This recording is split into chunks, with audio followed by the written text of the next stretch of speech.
Hello everyone, good evening. So this is Ajay and now you're watching JKSSB online tutorial. So आज के इस lecture में हम लोग बात करेंगे मेटल एंड नॉन मेटल के ऊपर। ये चैप्टर बेसिकली आपका केमिस्ट्री से आता है, ठीक है। ये केमिस्ट्री का चैप्टर आपका, तो इसको हम लोग बहुत अच्छे तरीके से पढ़ेंगे। बेसिकली इस चैप्टर से जो क्वेश्चन आते हैं, एटलीस्ट मैंने लास्ट 10 से 15 साल के पेपर उन सबको एनालिस करके वहाँ से जितने कॉन्सेप्ट से क्वेश्चन पूछे गए हैं वो सारे कॉन्सेप्ट को आपको इस चैप्टर में मैंने इंक्लूड किया है। आप कोई भी पेपर उठा लो, इससे बाहर क्वेश्चन आपको नहीं मिलेगा। और अगर JKSSB किसी भी एग्ज़ाम में इसके रिलेटेड क्वेश्चन पूछेगी वो यही से निकलेगा। सो इसको हम बहुत अच्छे तरीके से ख़त्म करने वाले हैं। जैसे हमने फिजिक्स का फर्स्ट यूनिट करा और विटामिन्स का यूनिट करा, वो दो चैप्टर पढ़ने के बाद आपको कुछ भी करने की ज़रूरत नहीं है, आपके हर एक क्वेश्चन उन दोनों टॉपिक से निकलेंगे। वैसे ही हम लोग मेटल और नॉन मेटल स्टार्ट कर रहे हैं और आई होप इसको बहुत अच्छे से हम कर भी लेंगे। तो चलिए क्लास को स्टार्ट करते हैं और ज़्यादा से ज़्यादा दोस्तों के साथ शेयर कीजिए ताकि जो भी बच्चे ईमानदारी से मेहनत कर रहे हैं और अच्छा कंटेंट उनको नहीं मिल पा रहा है तो वो उन बच्चों तक पहुंच पाए जो ईमानदारी से पढ़ रहे हैं, ठीक है। तो चलिए क्लास को स्टार्ट करते हैं। सबसे पहले मेटल और नॉन मेटल क्या होता है इसको मैं थोड़े टाइम के बाद डिस्कस करता हूँ। सबसे पहले इससे जो मैक्सिमम क्वेश्चन पूछे जाने वाले हैं वो मैं आपको बता देता हूँ, ठीक है। अब लिख लीजिए element found in the earth crust. जो अर्थ की सबसे ऊपरली लेयर है, बेसिकली आपकी अर्थ की 3 लेयर बनाई होती हैं ऐसे, 1 2 3। इसको बोलते हैं सबसे ऊपर वाली को, इसको बोलते हैं क्रस्ट, इसको बोलते हैं मेंटल और इसको बोलते हैं कोर। ये 3 लेयर हैं। ये बेसिकली आपका ज्योग्राफी का टॉपिक है। जो सबसे ऊपर लेयर है इसमें कौन कौन से एलिमेंट पाए जाते हैं, क्वेश्चन यहाँ से बहुत बार एग्जाम में पूछा गया है। सबसे पहले इसमें कौन कौन से एलिमेंट पाए जाते हैं मैं उसको आपको बताता हूँ। और हाँ, जो भी बच्चे मेरी क्लास का नोट्स बना रहे हैं, जिसकी भी हैंड राइटिंग अच्छी है, तो एक बार आप मेरे को अपने मेरे व्हाट्सएप नंबर पे वो नोट सेंड करना कि आप किस तरीके से बना रहे हैं, ताकि हम बच्चों को वो नोट्स भी प्रोवाइड कर सकें जिसका हैंड राइटिंग अच्छा होगा, ठीक है। आप कोशिश करना एक बार कि वाइट पेज पे बना रहे हो आप। अगर वाइट पेज पे कोई भी बच्चा नोट्स बना रहा है तो वो मेरे इस नंबर पे नोट्स की एक बार पिक सेंड करना कि किस तरीके से आप नोट्स बना रहे हो।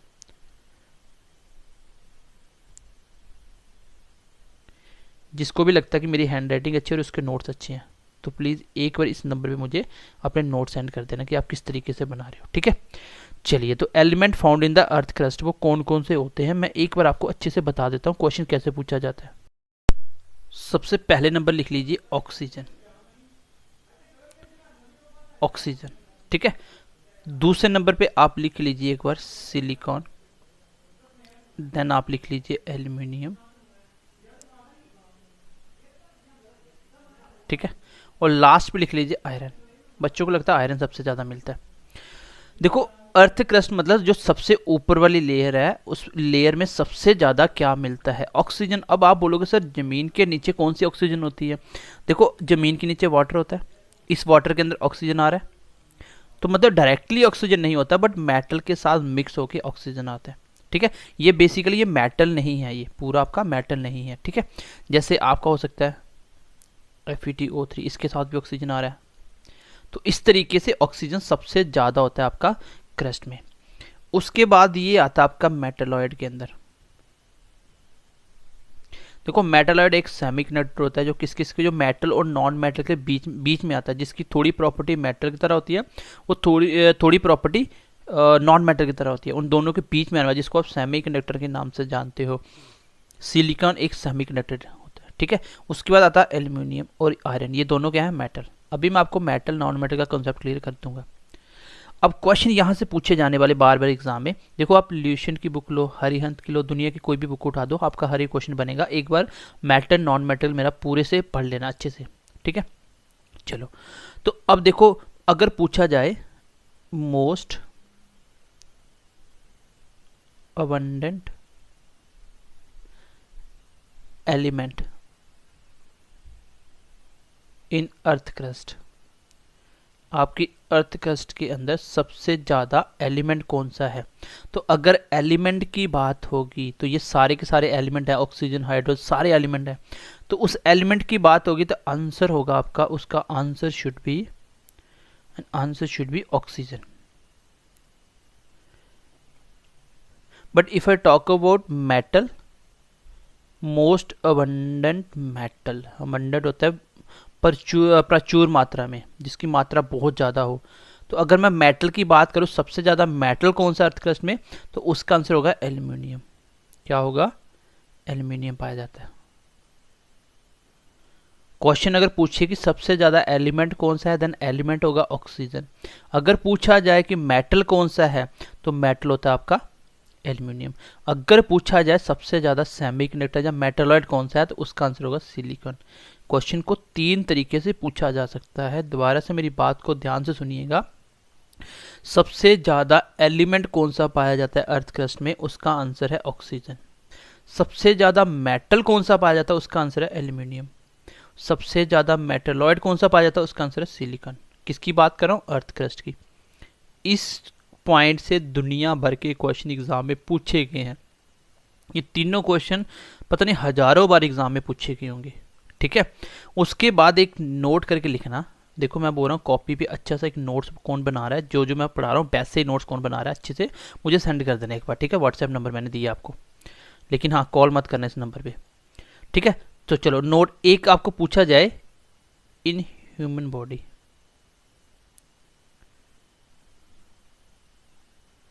Most abundant element.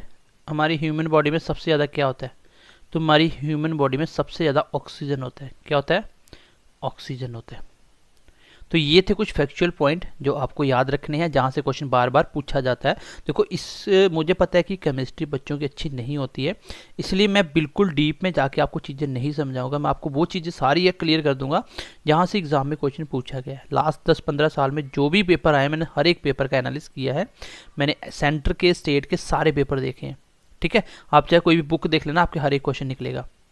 तो अब दोबारा से मेरे साथ एक बार रिपीट करिएगा. सबसे पहले एलिमेंट की बात करें कि अर्थ के अंदर कौन कौन से एलिमेंट मेनली पाए जाते हैं. सबसे पहले मैंने बोला ऑक्सीजन. ऑक्सीजन डायरेक्टली ना होके इनडायरेक्टली होगा, लेकिन सबसे ज़्यादा है. लेकिन अगर मैं बात करूँ सर सबसे ज़्यादा मेटल कौन सा है, तो आपका आंसर क्या होगा? मेटल एल्यूमिनियम है. सबसे ज़्यादा मेटलॉइड कौन सा है, तो सिलिकॉन है. तो ये क्वेश्चन है जो बार बार पूछे जाते हैं. और आपकी ह्यूमन बॉडी में सबसे ज़्यादा क्या पाया जाता है एलिमेंट? ऑक्सीजन पाया जाता है. ठीक है, चलो अब मैं आपका कॉन्सेप्ट क्लियर करता हूँ मेटल एंड नॉन मेटल का. What is the difference between metal. देखो ऐसा नहीं है कि जो भी सॉलिड होगा मेटल होगा, जो लिक्विड है वो गैस होगी, या गैस होगा वो नॉन मेटल होगा. ऐसा कुछ नहीं है. इसकी प्रॉपर्टी भी होता है, क्योंकि ऐसे कुछ मेटल हैं जो लिक्विड फॉर्म में भी हैं, ऐसे कुछ गैसेस हैं जो कुछ नॉन मेटल है जो सॉलिड फॉर्म में भी हैं. तो इसलिए इस तरीके से इसको डिफ्रेंशिएट नहीं कर सकते.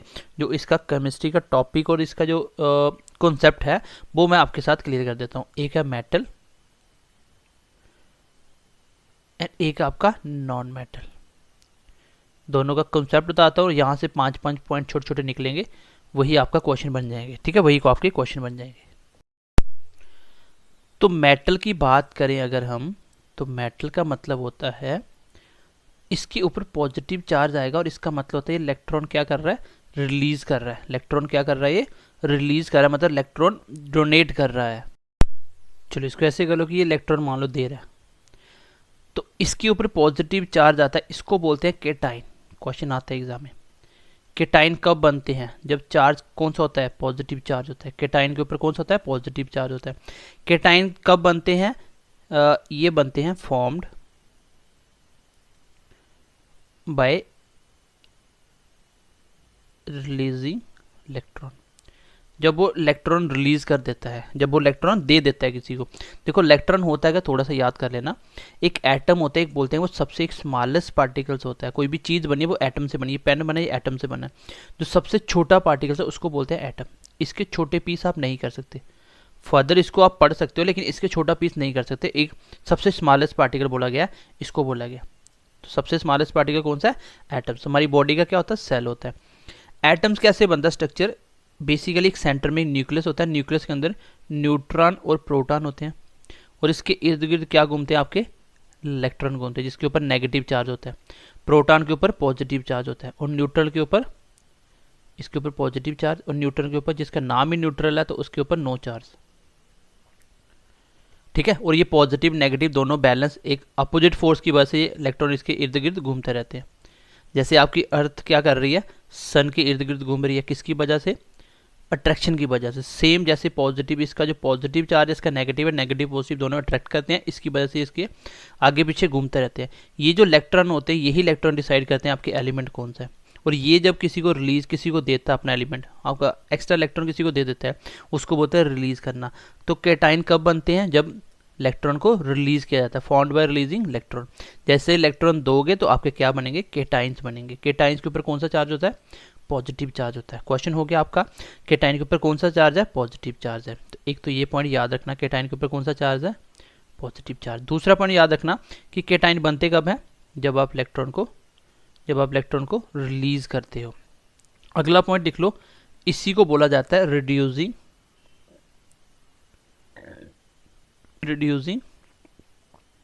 एजेंट। इसको बोला जाता है रिड्यूसिंग एजेंट।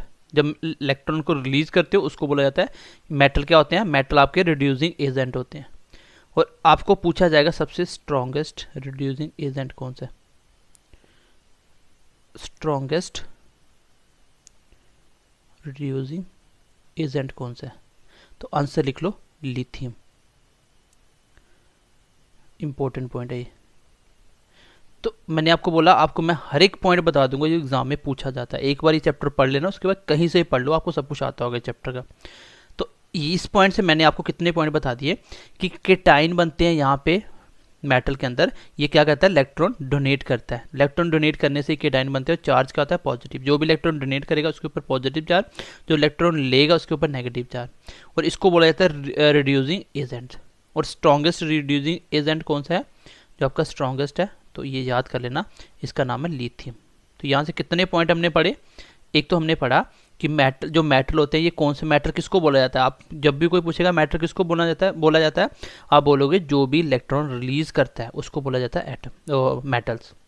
और मेटल क्या होते हैं, रिड्यूसिंग एजेंट होते हैं। सबसे स्ट्रॉन्गेस्ट रिड्यूसिंग एजेंट कौन सा है, लिथियम। आपको पूछा जाए रिड्यूसिंग एजेंट किसको बोलते हैं, सर जो इलेक्ट्रॉन रिलीज करते हैं, जो इलेक्ट्रॉन रिलीज करते हैं। अगर इलेक्ट्रॉन रिलीज किए जाएंगे, चार्ज कौन सा आएगा, पॉजिटिव चार्ज आएगा। कौन सा आएगा, पॉजिटिव चार्ज। सबसे रिड्यूसिंग जो स्ट्रॉन्गेस्ट होता है वो कौन सा होता है एजेंट, वो होता है लिथियम। आई होप ये समझ पाए होंगे। अब इसके साथ मैं आपको नॉन मेटल बताता हूँ, वो इसका आसान है बिल्कुल, इसका अपोजिट हो जाएगा वो। चलो एक पॉइंट इसका ऐड कर लो आप, इस प्रोसेस को क्या बोला जाता है, इस प्रोसेस को क्या बोला जाता है, इसको बोला जाता है ऑक्सीडेशन। क्या बोला जाता है, ऑक्सीडेशन। मेटल में जो ऑक्सीजन आपका इलेक्ट्रॉन रिलीज करता है उसको बोला जाता है ऑक्सीडेशन। इसको रिड्यूसिंग एजेंट क्यों बोला जाता है, क्योंकि ये खुद रिड्यूस होता जाता है। जब इलेक्ट्रॉन लूज करता है खुद ये कम हो जाता है, इसलिए इसको रिड्यूसिंग एजेंट बोला गया। आपको पूछा जाएगा सबसे स्ट्रॉन्गेस्ट रिड्यूसिंग एजेंट कौन सा, तो लिथियम सबसे स्ट्रॉन्गेस्ट होता है। ये बहुत जल्दी अपना इलेक्ट्रॉन रिलीज कर देता है। तो इस पॉइंट से आपको ये याद रखना, ये मैं इसलिए आपको बार बार बोल रहा हूँ क्योंकि केमिस्ट्री बच्चों के लिए थोड़ी सी डिफिकल्ट होती है। मैं चाहता हूँ आपको क्लास में साथ साथ याद हो जाए। मैंने अभी तक आपको बताया कि अर्थ क्रस्ट में सबसे ज़्यादा एलिमेंट कौन सा पाया जाता है, ऑक्सीजन होता है। पूछा जाए मेटल कौन सा है, तो आंसर एल्यूमिनियम होगा। पूछा जाए सबसे ज़्यादा नॉन मेटलॉइड कौन सा है, जिसको सेमीकंडक्टर बोलते हैं, वो सिलिकॉन होगा। हमारी ह्यूमन बॉडी में सबसे ज़्यादा एलिमेंट कौन सा है, वो है आपका ऑक्सीजन। फिर मैंने आपको बताया कि मेटल नॉन मेटल में डिफरेंस क्या है। आज के बाद आप मेटल नॉन मेटल को ऐसे नहीं याद करोगे कि कोई भी सॉलिड फॉर्म उसको मेटल बोलते हैं, अगर नहीं सॉलिड उसको लिक्विड बोलते हैं या नॉन मेटल बोलते हैं, ऐसा कुछ नहीं है। कोई पूछेगा आपको मेटल क्या है, आप बोलोगे सर मेटल वो है जो रिड्यूसिंग एजेंट होता है, जो अपने आप में कम होता है। कैसे सर, वो इलेक्ट्रॉन रिलीज करता है। इलेक्ट्रॉन को रिलीज करना ही क्या कहलाते हैं, ऑक्सीडेशन कहलाता है। और इलेक्ट्रॉन जब रिलीज करता है उसके ऊपर पॉजिटिव चार्ज आता है, जिसको हम केटाइन बोलते हैं। यहाँ से 4-5 क्वेश्चन बनते हैं। अगर मैं नॉन मेटल की बात करूं तो नॉन मेटल क्या करता है, इसके ऊपर नेगेटिव चार्ज आता है, इलेक्ट्रॉन को गेन करता है। ये इलेक्ट्रॉन को गेन करता है। जो भी मेटल इलेक्ट्रॉन गेन करेगा उसको बोला जाता है नॉन मेटल। और इस गेन करने को बोला जाता है एनाइन। क्या बोला जाता है, एनाइन। जिसके ऊपर नेगेटिव चार्ज होगा उसका मतलब इलेक्ट्रॉन गेन करना। ठीक है, ये इलेक्ट्रॉन का साइन होता है, ये नेगेटिव आता है। ये देखो इसके ऊपर नेगेटिव आया, नॉन मेटल के ऊपर नेगेटिव चार्ज आया, तो नेगेटिव चार्ज का मतलब एनाइन बन रहे हैं इसके। क्या बन रहे हैं, एनाइन बन रहे हैं इसके। उसके बाद इसको बोला जाता है क्या, रिडक्शन। क्या बोला जाता है, रिडक्शन। ये ऑक्सीडेशन होता है, ये रिडक्शन होता है। इलेक्ट्रॉन का गेन करना उसको बोलते हैं रिडक्शन। ठीक है, और इलेक्ट्रॉन का गेन करना उसको बोलते हैं रिडक्शन। अब इस पॉइंट के जैसे इसका रिड्यूसिंग एजेंट था, इसको क्या बोलेंगे, इसको बोलेंगे ऑक्सीडाइजिंग एजेंट। क्या बोलेंगे, ऑक्सीडाइजिंग एजेंट। और मैं बोलूँ सबसे स्ट्रॉन्गेस्ट कौन सा होता है, which one is the strongest, उसका नाम होगा फ्लोरीन। क्या होगा, फ्लोरीन। तो ये क्वेश्चन कुछ फैक्चुअल हैं जो आपको याद रखने पड़ेंगे। सबसे स्ट्रॉन्गेस्ट ऑक्सीडाइजिंग एजेंट कौन सा होता है, फ्लोरीन। ऑक्सीडाइजिंग एजेंट होते कौन से हैं सर, जो नॉन मेटल होते हैं। कौन से होते हैं, जो नॉन मेटल होते हैं। नॉन मेटल किसको बोला जाता है, जो इलेक्ट्रॉन को गेन करेंगे उसको बोला जाता है, जो नेगेटिव चार्ज बनेगा। कुछ भी लेना उसके ऊपर नेगेटिव चार्ज आता है, कुछ देना उसके ऊपर पॉजिटिव चार्ज आता है, क्योंकि एक पॉजिटिव इंसान ही किसी को कुछ दे सकता है।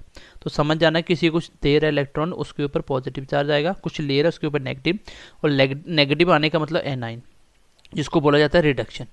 जिसको बोला जाता है रिडक्शन। इस प्रोसेस को क्या बोला जाता है, रिडक्शन। क्वेश्चन एग्जाम में आएगा रिडक्शन किस में होता है, आंसर होगा नॉन मेटल में। इलेक्ट्रॉन गेन कौन करता है, नॉन मेटल। कोई इलेक्ट्रॉन गेन करे उसके ऊपर क्या बनते हैं, उसमें कैटाइन बनते हैं, एनाइन बनते हैं, आप बोलोगे एनाइन बनते हैं। नॉन मेटल को और क्या बोला जाता है सर, ऑक्सीडाइजिंग एजेंट होते हैं। ऑक्सीडाइजिंग एजेंट मतलब ये बढ़ते हैं, ऐड करते हैं। और सबसे स्ट्रॉन्गेस्ट बोला जाए तो आंसर होगा fluorine. I hope metal non metal का आप कॉन्सेप्ट समझ चुके होंगे। चलो मेटल का कॉन्सेप्ट के लिए मैंने एक दो एग्जांपल लिखी है। मेटल होता क्या, इसकी प्रॉपर्टी क्या होती है। देखो, मेटल के साथ जब आपका ऑक्सीजन मिलता है, कोई भी मेटल है उसके साथ जब आपका ऑक्सीजन मिलता है तो वो बनाता है मेटल ऑक्साइड। क्या बनाता है, मेटल ऑक्साइड। अब metal oxide basic in nature होता है। अब आपको ये नहीं पता होगा कि बेसिक क्या होता है, बेसिक क्या होता है, और एक हो सकता था एसिडिक इन नेचर। देखो, बेसिक और एसिडिक में थोड़ा सा डिफरेंस समझा देता हूँ, क्योंकि ये एसिड बेस का कॉन्सेप्ट है, कभी कभी क्वेश्चन आ जाता है। आपका एक पीएच स्केल होता है मेजरमेंट करने के लिए, एसिड कोई चीज़, ये 7 होता है, ये न्यूट्रल होता है, ये होता है न्यूट्रल। इससे कम वैल्यू आएगी, ठीक है, 0 से लेके 14 तक वैल्यू होती है। इससे कम आएगी, जैसे 6.7 आ गई, 6 आ गई, कुछ भी आ गई, तो ये बनते हैं सारे एसिड। जितनी वैल्यू कम होती चली जाएगी उतना स्ट्रॉन्ग एसिड बन जाएगा। और सबसे स्ट्रॉन्गेस्ट जो एसिड है वो है सल्फ्यूरिक एसिड, H2SO4। और वो भी कौन सा, कॉन्सेंट्रेट। कॉन्सेंट्रेट एक होता है डाइल्यूट, कॉन्सेंट्रेट मतलब जिसमें एसिड की मात्रा ज़्यादा, पानी कम होता है। तो कॉन्सेंट्रेट सल्फ्यूरिक एसिड, इसको किंग ऑफ एसिड भी बोला जाता है। ये सबसे स्ट्रॉन्ग होता है, जैसे जिसको आप तेजाब तेजाब बोलते हो, ये किसी के ऊपर पड़ते ही जल जाएगी चीज़। तो सबसे स्ट्रॉन्गेस्ट एसिड है, क्यों, क्योंकि इसका पीएच बहुत कम है। और इसके ऊपर चलते जाओगे तो ये क्या बन जाएगा, बेसिक। आपको बोला जाए जिसका पीएच 7.1 है वो क्या है, तो वो स्लाइटली बेसिक है, वो बेसिक है। अगर पीएच 7 से कम हो जाए उसको एसिड बोला जाएगा। तो ये एक स्केल होता है जिससे आप मेजर करते हैं कोई चीज़ एसिड है कि बेस है, ठीक है। ये एसिड बेस का कॉन्सेप्ट है, मैं थोड़ा सा बता दिया। इसको बोला जाता है रिचटर स्केल। रिचटर स्केल इसको बोला जाता है जिससे आप पीएच वैल्यू मेजर करते हो। 7 से ऊपर बेसिक, 7 से नीचे एसिड।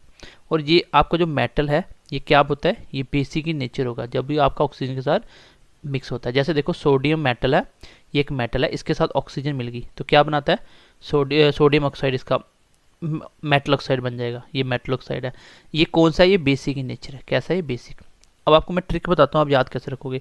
मान लो आपको कोई भी एग्जांपल दिया, पूछा जाए कि बताओ ये कौन सा नेचर है इसका, तो जिसमें भी लेस नंबर ऑफ ऑक्सीजन होंगे, लेस नंबर ऑफ ऑक्सीजन होंगे, वो सबसे ज़्यादा बेसिक होगा।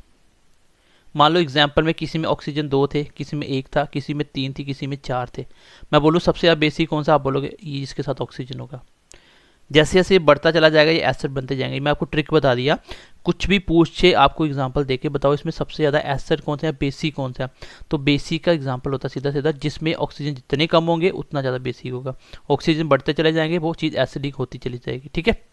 तो ये मैंने समझाने के लिए लिखा कि मेटल ऑक्सीजन मिलने के साथ मेटल ऑक्साइड बनता है। ये बेसिक इन नेचर होते हैं सारे। अब इसकी प्रॉपर्टी क्या क्या होती है, देखो प्रॉपर्टी लिखना स्टार्ट करते हैं हम लोग। प्रॉपर्टी लिखना स्टार्ट करते हैं, ठीक है। इसकी मैं प्रॉपर्टी लिख देता हूँ। अच्छा, इसको रिचटर नहीं, इसको पीएस स्केल बोला जाता है। वो सॉरी गलती होगी मेरे से। पीएस स्केल होता है जिसकी वैल्यू 0 से 14 होती है, वो रिक्टर स्केल तो आपका अर्थक्वेक मापने के काम आता है, इसकी 10 तक रीडिंग होती है, तो ये लिख लेना, ठीक है, ये करेक्शन कर लेना। पीएस स्केल बोलते हैं, पीएस स्केल का क्वेश्चन आएगा कि आपका उसकी मेजरमेंट यूनिट कहाँ तक होती है, आप बोलोगे 0 से लेकर 14 तक उसकी रीडिंग होती है, 7 न्यूट्रल, 7 से कम एसिड, ऊपर बेस, ठीक है। और ये भी मेटल ऑक्साइड सारे के सारे क्या होंगे, एसिड बेसिक इन नेचर होंगे। तो सबसे पहले प्रॉपर्टी लिख लीजिए आप, क्वेश्चन आता है एग्जाम में, ये मेटल की प्रॉपर्टी है कि नहीं, ये आपने सब देखी हुई है, मेटल आपने सब देखी, सब आपने मेटल हर एक चीज़ देखी हुई है, जैसे स्टील वगैरह सब मेटल है वो। तो मेटल ऑक्साइड क्या होता है, सबसे पहले ये क्या होते हैं, बेसिक इन नेचर होते हैं। इसका नेचर कैसा होता है, बेसिक। मेटल कैसे होते हैं, बेसिक इन नेचर होते हैं, ये तो मैंने आपको बता भी दिया। इसकी दूसरी प्रॉपर्टी क्या होती है, ठीक है, बेसिक इन नेचर होते हैं, तो दूसरी प्रॉपर्टी क्या होती है, तो मेटल ऑक्साइड क्या होते हैं, बेसिक इन नेचर होते हैं, लिख लेना आप मेटल ऑक्साइड। दूसरी प्रॉपर्टी क्या होती है, ऐसे मेटल जो आपके क्या रिलीज करते हैं, बिच फॉर्म्ड एम्फोटेरिक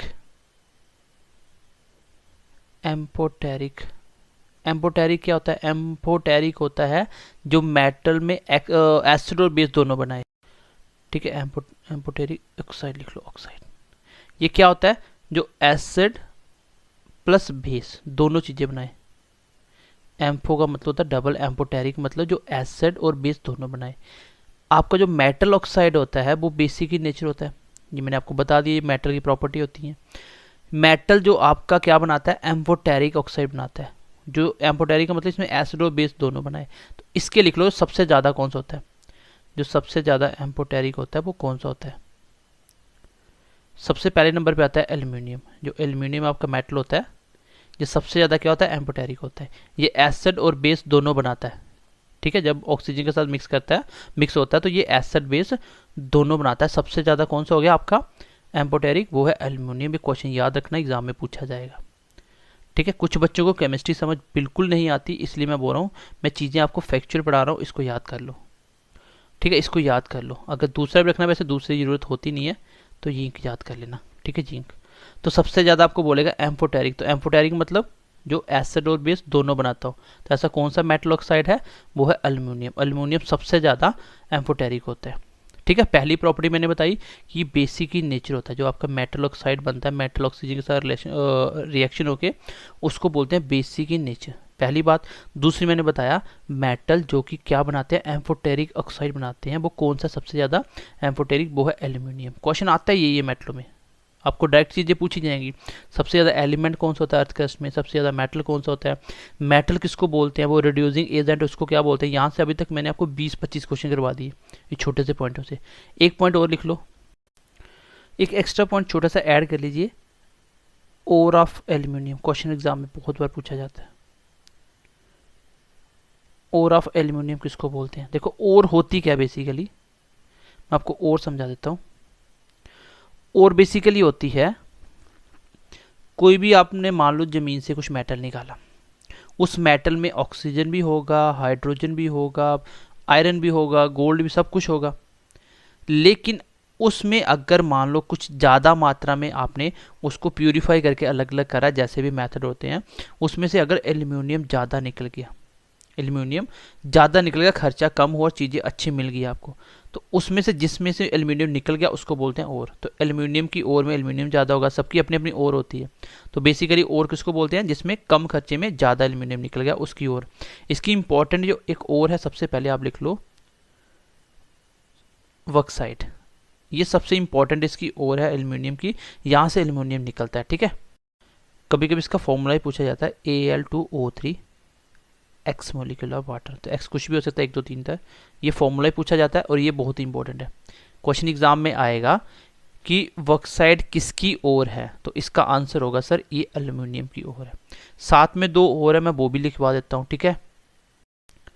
लिख लो कोरंडम,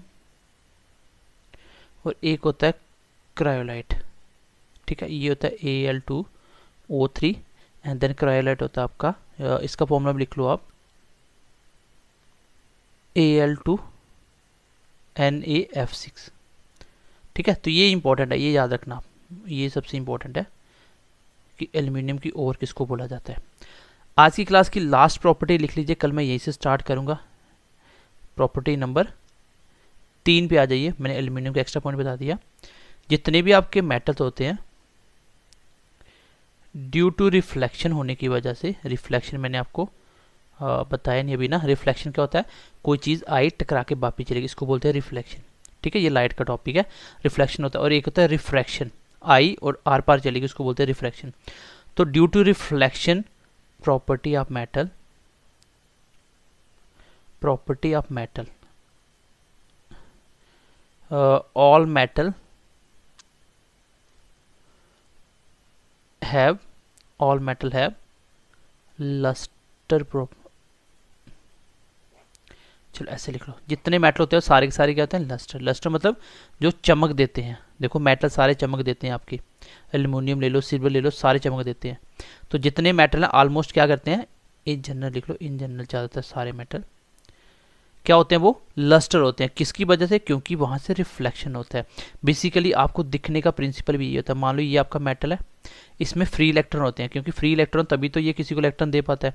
जैसे यहाँ पे लाइट पड़ी, इन इलेक्ट्रॉन की वजह से लाइट यहाँ से टकरा के रिफ्लेक्शन होगी, और यहाँ पे थी आपकी आंख जो इसको देख रही थी। आपको हमेशा वही चीज़ दिखती है जो किसी चीज़ के ऊपर टकरा के आती है, और वो लाइट टकरा के आपकी आंखों तक जाती है, इसको बोलते हैं रिफ्लेक्शन होना। और यही लाइट आपकी आंखों तक जा रही है इससे टकरा के, इसलिए आपको ये दिखा, अदरवाइज ये दिखता ही नहीं आपको मेटल। तो सारे के सारे मेटल क्या होते हैं, लस्टर होते हैं, चमक होती है इनकी अपनी। क्यों, क्योंकि इसके पास फ्री इलेक्ट्रॉन होते हैं। क्यों, क्योंकि इसके पास फ्री इलेक्ट्रॉन होते हैं, इसलिए ये रिफ्लेक्शन कर पाता है। रिफ्लेक्शन की वजह से आप चीज़ें देख पाते हो।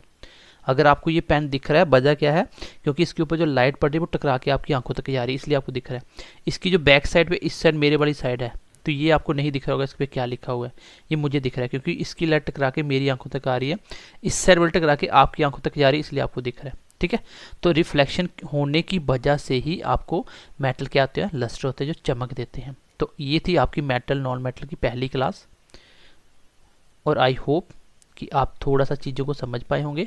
कॉपी पे अच्छे से लिखिए, नोट डाउन करिए और इसको रिवाइज करिए, क्वेश्चन यही से आएंगे। ठीक है, मैं थोड़ा सा एक बार रिकैप कर देता हूँ आज की क्लास को। सबसे पहले मैंने मेटल पढ़ाया, मैंने बताया कि इंपॉर्टेंट पॉइंट थे, क्रस्ट में कौन कौन से पाए जाते हैं एलिमेंट, और मेटल और नॉन मेटल कौन से होते हैं, ये पॉइंट इंपॉर्टेंट है। यहाँ से क्वेश्चन आता है, मेटल किसको बोलते हैं, रिड्यूसिंग एजेंट, किसको बोलते हैं, रिड्यूस। स्ट्रॉन्गेस्ट कौन सा है, लिथियम। सर मेटल क्या करते हैं, इलेक्ट्रॉन रिलीज करते हैं, इसलिए तो उसको रिड्यूसिंग एजेंट बोला गया। और इलेक्ट्रॉन रिलीज करना, उसको क्या बोलते हैं, प्रोसेस को, ऑक्सीडेशन होना। और इलेक्ट्रॉन जब कोई दे रहा है, रिलीज कर रहा है, उसके ऊपर कौन से आयंस बनते हैं, दैट इज केटाइंस, जिसके ऊपर पॉजिटिव चार्ज होता है। और इसी का उल्टा यहाँ पे नॉन मेटल्स होता है। तो ये इंपॉर्टेंट है, आपको पूछेगा एग्जाम में सीधा सीधा, पॉइंट सारे याद रखना। ठीक है, आगे बढ़ते हैं क्वेश्चन। मैंने आगे क्या क्या बताया, मैंने आपको बताया कि जब मेटल की रिएक्शन होती है ऑक्सीजन से मिलके वो मेटल ऑक्साइड बनाते हैं, और ये सारे के सारे मेटल ऑक्साइड क्या होते हैं, बेसिक इन नेचर होते हैं। मेटल ऑक्साइड सारे क्या होते हैं, बेसिक इन नेचर होते हैं। और मैंने बोला कैसे याद रखना बेसिक, जिसमें ऑक्सीजन सबसे कम होंगे वो सबसे ज़्यादा बेसिक होगा। तो पहली प्रॉपर्टी भी हमने यही लिखी, और इसको मेजर करते हैं, एक पीएच स्केल होता है जिसकी रीडिंग 0 से 14 तक होती है, और 7 से ऊपर वाला बेसिक, 7 से नीचे वाला बेस। जो आपका ब्लड होता है, ब्लड वो स्लाइटली बेस होता है, उसका पीएच 7.2 7.3 के करीब करीब होता है। ठीक है, जो खट्टा टेस्ट देगा वो एसिड होता है, जो नमकीन देगा वो बेस होता है। लेकिन हर चीज़ को टेस्ट नहीं कर सकते, आपको पॉइजन दिया जाएगा, पॉइजन क्या उसको टेस्ट कर सकते हो, नहीं कर सकते। चलो, बेसिक इन नेचर होता है कौन, मेटल ऑक्साइड। मेटल बिच फॉर्म्ड एम्फोटेरिक ऑक्साइड, कौन सा होता है वो, एम्फोटेरिक मतलब जो एसिड बेस दोनों थे, वो होता है आपका एल्यूमिनियम और जिंक। सबसे पहले एल्यूमिनियम, मैंने आपको एल्यूमिनियम की और भी बता दी, कौन सी होती है, वॉक्साइड, वॉक्साइड। ठीक है, जिसका फॉर्मूला था Al2O3XHO2। तो ये याद रखना, इसको ना भी रखो तो ये इंपॉर्टेंट है, एटलीस्ट इसको याद रखना। ठीक है, उसके बाद मैंने अगली प्रॉपर्टी बताई कि मेटल की चमक होती है, अपनी मेटल की चमक होती है, वजह क्योंकि मेटल के फ्री इलेक्ट्रॉन होते हैं, और फ्री इलेक्ट्रॉन की वजह से वो क्या करता है, रिफ्लेक्शन करता है, और रिफ्लेक्शन आपकी आंखों तक जाती है, जिसकी वजह से वो चमकेगा। आप कोई भी बुक उठा लो, आपको यहीं से क्वेश्चन मिलेंगे। तो मरकरी क्या होता है, ये लिक्विड इन फॉर्म होता है किस पे, रूम टेम्परेचर पे। किस पे, रूम टेम्परेचर। रूम टेम्परेचर वो टेम्परेचर है जो आपका एटमॉस्फेरिक टेम्परेचर होता है, इस पे ये हमेशा लिक्विड फॉर्म में रहेगा। आपको पूछा जाता है कि थर्मामीटर में जो पारा होता है वो किसका बना होता है, तो थर्मोमीटर में जो पारा होता है वो मरकरी का होता है, याद रखना ये।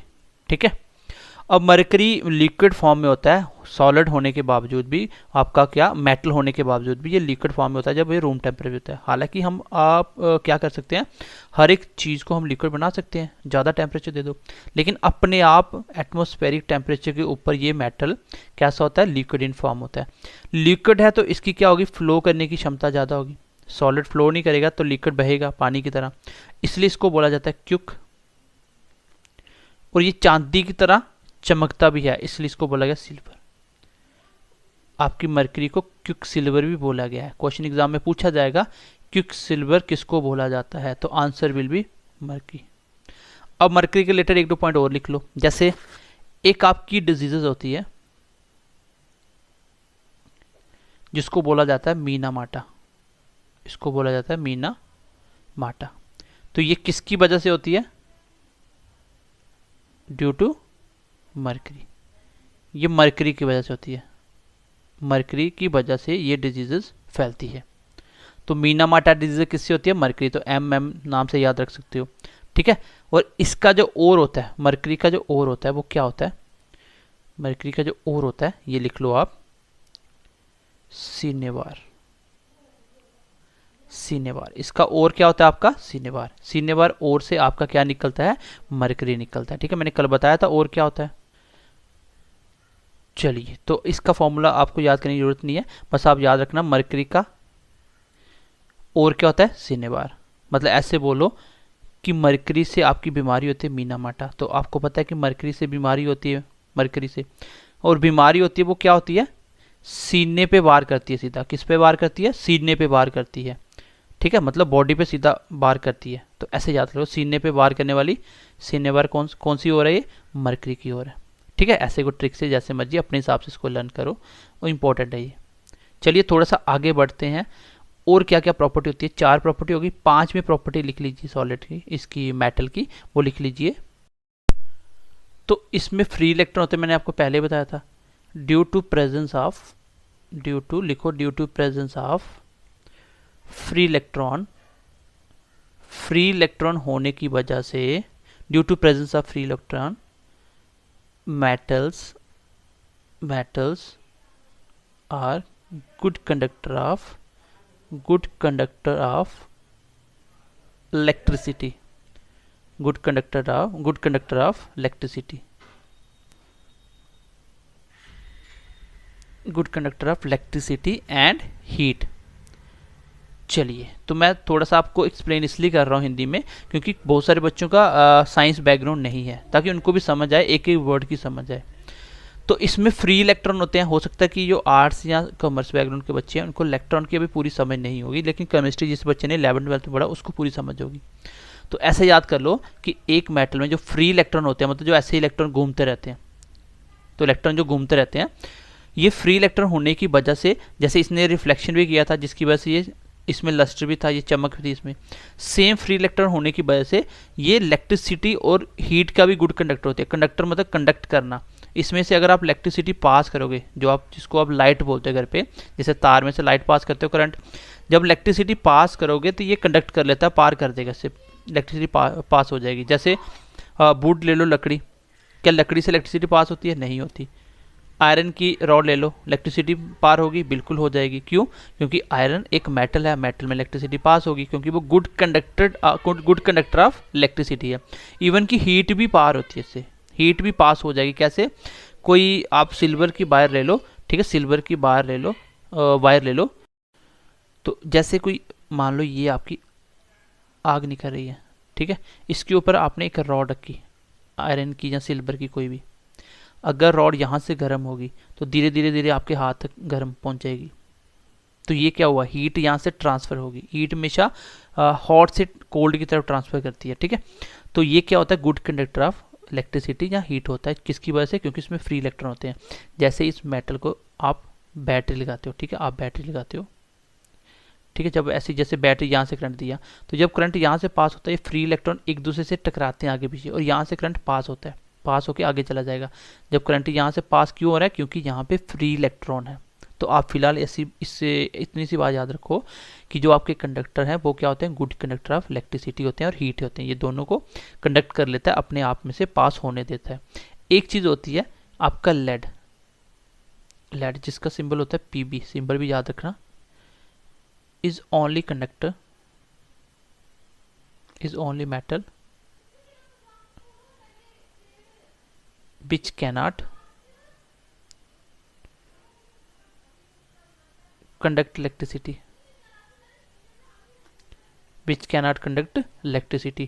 आपका लेड एक ऐसा मेटल है जो अपने आप में से इलेक्ट्रिसिटी या हीट पार नहीं होने देता, इलेक्ट्रिसिटी या हीट पार नहीं होने देता, इससे पास नहीं होगी, ठीक है, ये कंडक्ट नहीं कर सकता। या ऐसे बोल सकते हो, ऐसे बोल सकते हो which is bad conductor of electricity, bad conductor of electricity and heat। यहाँ से ये भी सोच सकते हो which cannot conduct electricity या heat and heat। यहाँ से बोल सकते हो which is bad conductor of electricity, जो bad conductor होता है, इसमें से इलेक्ट्रिसिटी पास नहीं होती। ये याद रखना क्या होता है इसका नाम होता है लेड। ये इसका इंपॉर्टेंट पॉइंट है, क्योंकि एग्जाम में एक्सेप्शनल पूछे जाते हैं जो भी आपका सब रूल को फॉलो नहीं करते, अलग होते हैं, ठीक है। एक्सेप्शनल क्या होते हैं, चलिए थोड़ा सा आगे बढ़ते हैं, आगे लिख लीजिए। आगे बढ़ते हैं तो आपको ये भी पता चल गया कि ये क्या होता है, गुड कंडक्टर ऑफ इलेक्ट्रिसिटी होता है। क्यों होता है, क्योंकि इसमें फ्री इलेक्ट्रॉन होते हैं। ये गुड कंडक्टर ऑफ हीट होता है। क्यों होता है, क्योंकि इसमें फ्री इलेक्ट्रॉन होते हैं। लेकिन लेड एक ऐसा मेटल है, मेटल होने के बावजूद भी, लेड का सिंबल होता है पीबी, ये होने के बावजूद भी ये बैड कंडक्टर ऑफ इलेक्ट्रिसिटी है, या बोल सकते हो कंडक्ट नहीं करता इलेक्ट्रिसिटी या हीट। तो चलिए थोड़ा सा आगे बढ़ते हैं, पॉइंट नंबर नेक्स्ट देख लेते हैं क्या है। ये लिख लीजिए, जो मेटल्स होते हैं वो कैसे होते हैं, वो मेलेबल भी होते हैं, एंड डक्टाइल भी होते हैं। मतलब इसकी आप एक शीट भी बना सकते हो, प्लेन शीट बना सकते हो। जैसे आपने देखा कि घर पे आपने प्लेट थाली वगैरह बनाई हो, प्लेन शीट की तरह होती है। इससे आप वायर भी बना सकते हो, डक्टाइल वायर भी बना सकते हो। तो आपको पूछा जाए कि मोस्ट डक्टाइल, या आप बोल सकते हो मेलेबल मेटल्स कौन सा होता है, ऐसा कौन सा मेटल है जिसको आप बहुत इजीली शीट की फॉर्म में कन्वर्ट कर सकते हो, या इसकी इजीली वायर बना सकते हो। तो इसका आंसर है आपका गोल्ड। याद रखना, गोल्ड एक ऐसा मेटल है जिसको आप शीट की फॉर्म में भी कन्वर्ट कर सकते हो जल्दी, और डक्टाइल भी बहुत अच्छे से बन जाता है ये। तो गोल्ड सबसे कौन सा होता है, ये most ductile and malleable metal है आपका, ठीक है। चलिए ये इंपॉर्टेंट पॉइंट है, ये भी याद कर लो। तो मेटल कैसा होता है, ये मेलेबल भी होता है और डक्टाइल भी होता है। सो आई होप यहाँ तक पॉइंट क्लियर हो चुके होंगे। अब मैं कुछ ये फैक्चुअल पॉइंट ले रहा हूँ, क्योंकि ये तो आपके सामने है सब कुछ, मैंने आपको सिर्फ वर्ड समझाने थे, क्योंकि बुक पे ये लिखा होता है, बुक पे ये लिखा होता है, डक्टाइल लिखा होता है, लेकिन बच्चों को डक्टाइल का मतलब नहीं पता होता। तो डक्टाइल ऐसी चीज़ जिसकी वायर बन जाए, मेलेबल मतलब जिसकी शीट बन जाती है, और सबसे जो मेटल ऐसा होता है वो कौन सा होता है, गोल्ड होता है। तो आगे हम बढ़ेंगे, अब थोड़े से पॉइंट लिखेंगे। देखो इंपॉर्टेंट पॉइंट लिख लो, ये भी क्वेश्चन एग्जाम में पूछे जाते हैं। आपको पूछा जाए वेस्ट कंडक्टर कौन सा होता है, जिसमें से सबसे जल्दी इलेक्ट्रिसिटी पास होती है। बेस्ट कंडक्टर ऑफ हीट भी लिख लो, एंड इलेक्ट्रिसिटी। ऐसा कौन सा मेटल है, या कंडक्टर है जिसके अंदर से हीट और इलेक्ट्रिसिटी सबसे अच्छी पास होती हो, बेस्ट कंडक्टर। तो वो होता है आपका सिल्वर। कौन सा होता है वो, सिल्वर। तो जो आपका सिल्वर होता है बेसिकली, ये good conductor of heat and electricity होता है। सबसे अच्छी इलेक्ट्रिसिटी पास होती है आपकी सिल्वर से, सबसे अच्छी हीट पास होती है सिल्वर से। सिल्वर की तार आप थोड़ी सी हीट में रखना, 1 मिनट में आपका हाथ जलना स्टार्ट हो जाएगा, ठीक है। चलो कुछ पॉइंट लिख लीजिए। अब लिख लीजिए, आपको पूछा जाए द लाइटेस्ट मेटल, सबसे कम वेट वाला मेटल कौन सा होता है। तो आंसर होगा आपका लिथियम। क्या होगा, लिथियम। उसके बाद आपको पूछा जाए द हैवीएस्ट, सबसे भारी, द हैवीएस्ट मेटल कौन सा होगा, हैवीएस्ट होगा आपका ऑस्मियम। ये बेसिकली सारे के सारे आपके मेटल्स हैं। आपको पूछ सकता है सबसे हार्डेस्ट कौन सा होता है, द हार्डेस्ट मेटल कौन सा होता है? ये होता है आपका प्लाटिनम। क्या होता है आपका? प्लाटिनम जो मेटल होता है सबसे क्या होता है? हार्ड होता है। हाँ, ये इंपॉर्टेंट अगर आपको पूछा जाए, द सॉफ्टेस्ट मेटल, सबसे सॉफ्ट मेटल कौन सा होता है? सबसे सॉफ्ट मेटल कौन सा होता है? ये होता है आपका सोडियम, पोटेशियम। ठीक है, सोडियम पोटेशियम, POTESSIUM। सोडियम का शॉर्टकट नेम होता है Na सिंबल, वो पोटेशियम का होता है K। इसके ऊपर दोनों के ऊपर पॉजिटिव चार्ज, क्योंकि जितने भी मेटल्स हैं सबके ऊपर पॉजिटिव चार्ज होगा। क्यों? क्योंकि ये इलेक्ट्रॉन डोनेट करते हैं, तभी तो इसको मेटल बोला गया। और इलेक्ट्रॉन डोनेट करने का मतलब पॉजिटिव चार्ज। ठीक है, तो इसके जो इंपॉर्टेंट पॉइंट है, ये इसके 4 पॉइंट तो आपको पता होने चाहिए, चारों के चारों इंपॉर्टेंट है। मैंने आपको बोला मेटल और नॉन मेटल की क्लास में आपको जितने पॉइंट मिलेंगे इससे बाहर कुछ नहीं आएगा, और यही सबसे इंपॉर्टेंट है। और इससे डीप जाने की आपको ज़रूरत भी नहीं है, आप कहीं से भी पढ़ लेना, इससे बेटर आपको कोई नहीं देगा, इससे ज़्यादा। तो सोडियम क्या है? आपका सबसे सॉफ्ट आपका मेटल होता है, सॉलिड फॉर्म में होता है लेकिन सबसे सॉफ्ट होता है। इसको ईजिली आप मतलब नाइफ से कट कर सकते हो, इसको चाकू से काट सकते हो। तो वो कौन सा होता है? सोडियम या पोटेशियम। तो सोडियम सबसे अच्छा आपका सॉफ्टनेस मेटल बोला गया इसको। ये इतना नेगेटिव होता है, इतना सेंसिटिव होता है कि इसको आप खुले वातावरण में नहीं रख सकते। अगर आप एयर वगैरह में रख दोगे इसको आग लग जाएगी। जिस बच्चे ने केमिस्ट्री का प्रैक्टिकल किया होगा उसको पता होगा। तो ये बेसिकली रखा जाता है कैरोसिन ऑयल में। आपको पूछा जाएगा ऐसा कौन सा मेटल है जिसको कैरोसिन ऑयल में रखा जाता है।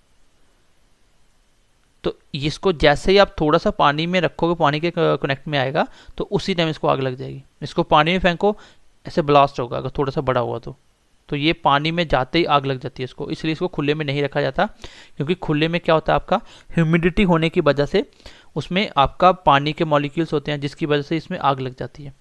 और पोटेशियम भी इतना रिएक्टिव होता है कि इसको कहाँ रखा जाता है? इसको वाटर में रखा जाता है, H2O में। जैसे बोला जाता है केप्ट अंडर वाटर। ठीक है, केप्ट अंडर वाटर अलग अलग है, केप्ट अंडर वाटर या इट केप्ट अंडर वाटर। तो इसको पानी के अंदर रखा जाता है। ठीक है, पानी के अंदर रखा जाता है। और इसको कहाँ रखा जाता है? कैरोसिन ऑयल में। तो क्वेश्चन याद रखना, सोडियम को कैरोसिन ऑयल के अंदर रखा जाता है और पोटेशियम को पानी के अंदर रखा जाता है। ठीक है, दोनों क्या होते हैं? ये सॉफ्टनेस मेटल में आते हैं। सबसे हल्का मेटल कौन सा है? आंसर है लिथियम। सबसे हैवीएस्ट कौन सा है? आंसर है ऑस्मियम। सबसे हार्डेस्ट कौन सा है? आंसर है प्लैटिनम। और सबसे सॉफ्टनेस कौन सा है? सोडियम और पोटेशियम। तो आई होप ये पॉइंट भी आपको क्लियर हो चुके होंगे। चलिए थोड़ा सा आगे बढ़ते हैं, अगले पॉइंट लिख लीजिए। तो आगे पॉइंट में लिख देता हूँ एक बार। ठीक है, तो ये है इसमें कभी कभी क्या होता है, यहाँ से पॉइंट आ भी जाता है, इसके ऊपर ही आ जाता है। मैं लिखवा देता हूँ, मैंने बता भी दिया लेकिन लिखवा भी देता हूँ। ऐसे बोला जाता है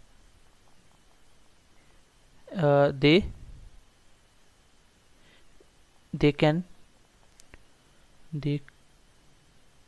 can be cut by knife. मैंने लिखवा बोल भी दिया लेकिन फिर भी लिखवा देता हूँ क्योंकि क्वेश्चन आता है। बोलेगा ऐसा कौन सा मेटल है जो नाइफ से काटा जा सकता है? आंसर है सोडियम या पोटेशियम। ठीक है, दोनों ऑप्शन हो सकती है।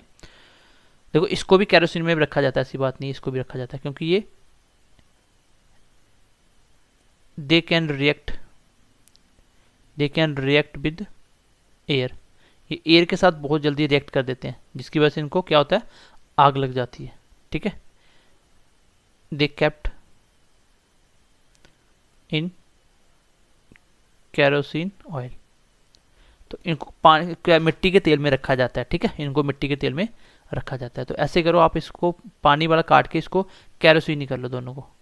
ठीक है, वैसे तो ये पानी में रखा जाता है लेकिन ऑप्शन में यही आता है कि इसको भी कैरोसिन में रखा जाता है। ठीक है, दोनों के दोनों क्या है? ये सेंसिटिव होते हैं, बहुत जल्दी एयर के साथ रिएक्ट कर देते हैं और पानी के कॉन्टेक्ट में आते ही इनको आग लग जाती है। तो ये पॉइंट इसके याद रखना। आपको बोला जाए ऐसा कौन सा कंडक्टर है, ऐसा कौन सा मेटल है जिसमें से करंट और हीट पास नहीं होती, जो बैड कंडक्टर ऑफ इलेक्ट्रिसिटी या हीट है? तो आंसर होगा लेड। आंसर आपका और PB लेड। आपको पूछा जाए ऐसा कौन सा मेटल है जो सॉफ्ट होता है जिसको आप नाइफ से काट सकते हो? तो आंसर होगा सोडियम। नहीं दिया होगा सोडियम तो आपको पोटेशियम ऑप्शन में दिया होगा। ठीक है, ये एयर के साथ रिएक्ट करते हैं, इसको कैरोसिन ऑयल में रखा जाता है। तो आई होप यहाँ तक सब क्लियर हो चुके होंगे। अब थोड़ा सा मैं आगे लिखता हूँ, आगे वाला मेटल का नाम लिख लीजिए आप। नेक्स्ट लिख लीजिए आप किंग ऑफ मेटल किसको बोला जाता है? किंग ऑफ मेटल किसको बोला जाता है? ठीक है, किंग ऑफ मेटल किसको बोला जाता है?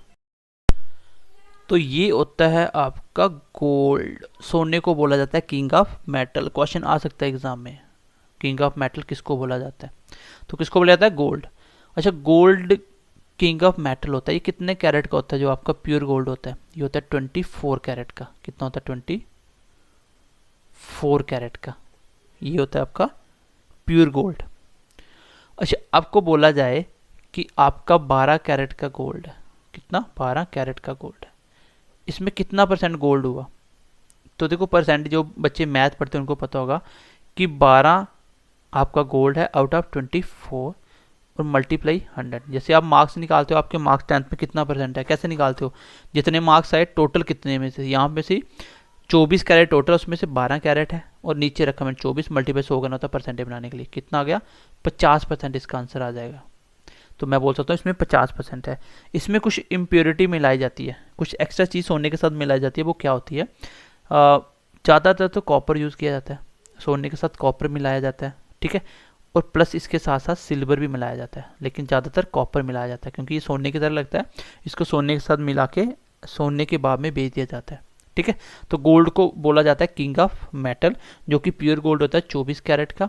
और आपको किसी भी का, जैसे मैं आपको पूछ देता हूँ, बताओ 20 कैरेट कितना परसेंट गोल्ड हुआ? 20 कैरेट, तो मुझे निकाल के बताना 20/24 मल्टीप्लाई 100 कितना परसेंट आता है, निकाल के बताना इसको मेरे को, ठीक है, कि कितना परसेंट आता है। चलो आगे लिख लीजिए पॉइंट अभी फिलहाल। नेक्स्ट पॉइंट लिख लीजिए आप, सोडियम का और क्या है मैं लिखवा देता हूँ, लिख लो एक बार, कभी कभी आ सकता है एग्जाम में, इंपॉर्टेंट है थोड़ा सा ही। एक आपकी एल्युमिनियम की और इंपॉर्टेंट है, एक आपकी सोडियम की। सोडियम की और क्या है जिसमें से सोडियम सबसे ज़्यादा मिलता है? ये होता है आपका Na3Al(F6). तो यही मैंने आपको बताया था उस टाइम, ये एल्युमिनियम की भी और है क्योंकि इसमें एल्युमिनियम भी निकलता है। तो इसमें सबसे ज़्यादा सोडियम मिलता है। तो सोडियम की और क्या है आपकी, जिसको बोला जाता है क्राइलाइट। तो ये मैंने आपको बताया भी था जब मैंने आपको एल्युमिनियम की और बताई थी। चलो पोटेशियम की भी लिख लो, ठीक है, पोटेशियम की भी लिख लो, ये कर लेना क्रायोलाइट, ठीक है, CRYOLIT, ठीक है, क्रायोलाइट। चलो एक बार लिख लो आप, पोटेशियम की भी लिख लो। पोटेशियम की क्या होती है? पोटेशियम की और क्या होती है? इसका फॉर्मूला रहने दो, मैं लिखवा देता हूँ। ये होती है आपकी कार्नालाइट, ठीक है, CARNALLIT। तो आपको थोड़ी बहुत ही और याद करनी पड़ेगी इंपॉर्टेंट। एक से सोडियम की मैंने बता दी, प्लस मैंने आपको एल्युमिनियम की बताई, ये इंपॉर्टेंट थी। जो जो आपको इंपॉर्टेंट बताऊंगा वो आप इंपॉर्टेंट लिख के कॉपी पे मार्क कर लेना, उसको स्टार मार्क, वो एग्जाम में पूछी जाती हैं और, ठीक है। तो पोटेशियम। चलिए नेक्स्ट पॉइंट हम जो बात करेंगे वो रहेगा आपका, लिख लो मेटल ऑफ होप। आशा की किरण मेटल कौन सा है जिससे आपको ज़्यादा उम्मीदें हैं? वो आंसर आपका यूरेनियम। कौन सा? यूरेनियम। क्यों? क्योंकि आपको पता है कि डीजल पेट्रोल अभी कम हो रहे हैं, धीरे धीरे ये ख़त्म हो जाएगा। फिर आगे आपकी जितनी भी इलेक्ट्रिसिटी वगैरह कुछ भी बनाया जाएगा, जो भी गाड़ियाँ चलेंगी, वो इसको यूज़ किया जाएगा उसके बदले में। मतलब इससे ज़्यादा काम दिखते हुए लग रहे हैं, इसलिए इसको बोला जाता है मेटल ऑफ होप। आगे बोला जाएगा आपको metal of future. Future metal किसको बोला गया? इसके लिए लिख लीजिए टाइटेनियम। किसको? टाइटेनियम को। तो टाइटेनियम को बोला गया फ्यूचर मेटल, ठीक है। और होप किसको बोला गया? यूरेनियम को। चलिए थोड़ा सा आगे बढ़ते हैं, इसको मेटल को ख़त्म करते हैं, फिर अगली क्लास में हम नॉन मेटल को स्टार्ट करेंगे। आगे लिख लो आप एटॉमिक क्लॉक, थोड़े एक्स्ट्रा पॉइंट में लिख लो नोट करके। एटॉमिक क्लॉक यहाँ बोल सकते हो जिसमें photo electric effect, photo electric effect, इसमें जो मेटल यूज़ किया जाता है वो किया जाता है सीजियम का। सीजियम का, सीजियम मेटल, ये क्या होता है? ये लार्ज इन साइज। आपका जो पीरियोडिक टेबल में जितने भी एलिमेंट हैं PERIODIC। पीरियोडिक टेबल में जितने भी एलिमेंट हैं, सबसे बड़ा एलिमेंट कौन सा उसमें, जिसका साइज सबसे बड़ा है, वो है सीजियम। तो सीजियम को किस में यूज किया जाता है, एटॉमिक क्लॉक में या आपका फोटोइलेक्ट्रिक इफेक्ट के अंदर। चलो अगला पॉइंट लिख लीजिए, ये नोट पे लिख लेना, एटॉमिक क्लॉक या फोटोइलेक्ट्रिक इफेक्ट में कौन सा मेटल यूज किया जाता है, आंसर होगा आपका सीजियम। और सीजियम आपका सबसे बड़ा साइज होता है पीरियोडिक टेबल में, जितने भी एलिमेंट हैं उन सब में साइज किसका बड़ा है, वो किसका, आपका सीजियम का। अगला पॉइंट लिखिए, नेक्स्ट लिख लीजिए, आपके इंसुलिन एक हार्मोन्स होता है आपकी बॉडी में, जिसकी कम ज़्यादा होने से आपको क्या होता है, शुगर होता है। इंसुलिन जब कम होता है तो आपको शुगर हो जाता है, इंसुलिन बढ़ जाएगा तो शुगर कम हो जाएगा आपकी बॉडी में, ठीक है। इसके अंदर एक एलिमेंट होता है जिसको मेटल है, जो इसको बोला जाता है जिंक, ये मेटल है। और जिंक इसके अंदर कौन सा एलिमेंट होता है, आपका जिंक। आपको पूछा जाएगा इंसुलिन जो बॉडी में हार्मोन्स होता है उसके अंदर कौन सा मेटल पाया जाता है, तो आंसर कौन होगा, जिंक। क्योंकि आपको पता है आपकी बॉडी में मेटल्स है, आयरन है, उसके बाद जिंक है, कैल्शियम है, पोटेशियम है, सब कुछ आपकी बॉडी में ऑलमोस्ट सारे के सारे मेटल्स हैं। तो ये मेटल्स पाया जाता है आपके इंसुलिन हार्मोन्स के अंदर, कौन सा, जिंक। इसकी और क्या होती है, इसकी और होती है कैलामाइन, इसकी और होती है कैलामाइन, तो इसकी और भी याद रखना। आगे बढ़ते हैं थोड़ा सा, अगला पॉइंट लिख लीजिए, आपका एक डिजीज होती है जिसको बोलते हैं इटाई इटाई, क्योंकि डिजीज आपका पूरा चैप्टर आपकी बुक में, एक इटाई इटाई डिजीज होती है। ये किसकी वजह से होती है, ये आपकी होती है कैडमियम की वजह से, कैडमियम। ये किसकी वजह से होती है, कैडमियम। कैडमियम जैसे मरकरी की वजह से क्या होती है आपकी, कौन सी डिजीज होती है, मीनामाटा, ये होती है आपकी मरकरी की वजह से। और कैडमियम की वजह से कौन सी होती है, एटाई एटाई डिजीज। तो ये भी याद रखना। लास्ट पॉइंट लिख लीजिए, आपका जो टैनरी होता है, जिसको आप लेदर बोलते हो, जो आपके लेदर बनते हैं, तो आपको पता है ये एनिमल के स्किन से बनाया जाता है लेदर। अब एनिमल की स्किन क्या होती है, वो तो काफ़ी हल्की होती है, मतलब इतना हार्ड नहीं होती है। उसको हार्ड बनाने के लिए एक मेटल यूज़ किया जाता है उसमें, वो है कैडमियम, क्रोमियम, वो है आपका क्रोमियम। क्रोमियम मेटल आपका यूज़ किया जाता है चमड़े को क्या करने के लिए, हार्ड बनाने के लिए, क्योंकि एनिमल स्किन से बनती है, ठीक है, एनिमल स्किन से बनती है, तो इसको कर लेना CH, ठीक है, क्रोमियम, क्रोमियम। तो एनिमल स्किन से बनती है आपकी क्या, लेदर बनता है, और उसमें एक मेटल यूज़ किया जाता है, इसमें मिक्स करके इसको क्या किया जाता है, हार्ड बनाया जाता है। क्योंकि लेदर हार्ड होता है ना, वो किसकी वजह से बनता है, आपका क्रोमियम की वजह से। और कैडमियम किस में होता है, किसकी वजह से, इसकी वजह से क्या होता है, इसकी वजह से सर एक डिजीज होती है जिसका नाम है एटाई एटाई डिजीज। तो ये मेटल के मैंने इंपॉर्टेंट हर एक पॉइंट लिखवा दिया, किंग ऑफ मेटल किसको बोला जाता है, मैंने सब कुछ आपको बता दिया। मैं थोड़ा सा एक बार रिकैप करता हूँ, क्लास को ख़त्म करता हूँ। आपका चमड़ा बनने के लिए कौन सी मेटल यूज़ होती है, आप बोलोगे सर क्रोमियम। एटाई एटाई डिजीज किसकी वजह से होती है, कैडमियम की वजह से।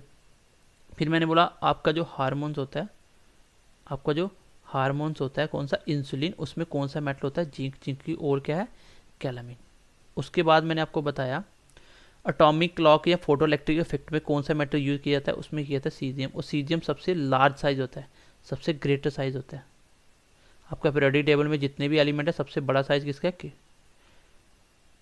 सबसे बड़ा साइज किसका, आपका सीजियम का। आगे देखिए, फिर मैंने बोला कि पोटेशियम की और क्या होती है आपकी, कार्नालाइट। और मेटल ऑफ होप किसको बोला जाता है, यूरेनियम। और मेटल ऑफ फ्यूचर किसको बोला जाता है, टाइटेनियम। तो ये पॉइंट याद रखना, ये एक्स्ट्रा नोट में लिख सकते हो आप। उसके बाद मैंने आपको बताया किंग ऑफ मेटल बोला जाता है गोल्ड को। गोल्ड 24 कैरेट का होता है, अगर 12 कैरेट है तो इसमें कितना % गोल्ड हुआ वो पता होना चाहिए आपको। प्लस इसमें जो मिक्सर इम्प्योरिटी मिलाई जाती है वो किसकी होती है, इम्प्योरिटी जो एक्सेस चीज मिलाई जाती है वो कॉपर या सिल्वर दोनों में कोई भी, और ज़्यादातर कॉपर ही यूज़ की जाती है। फिर इसके बाद हमने पढ़ा कि सबसे हैवीएस्ट, सबसे लाइटेस्ट, सबसे हार्डेस्ट, सबसे सॉफ्टेस्ट मेटल कौन कौन से होते हैं।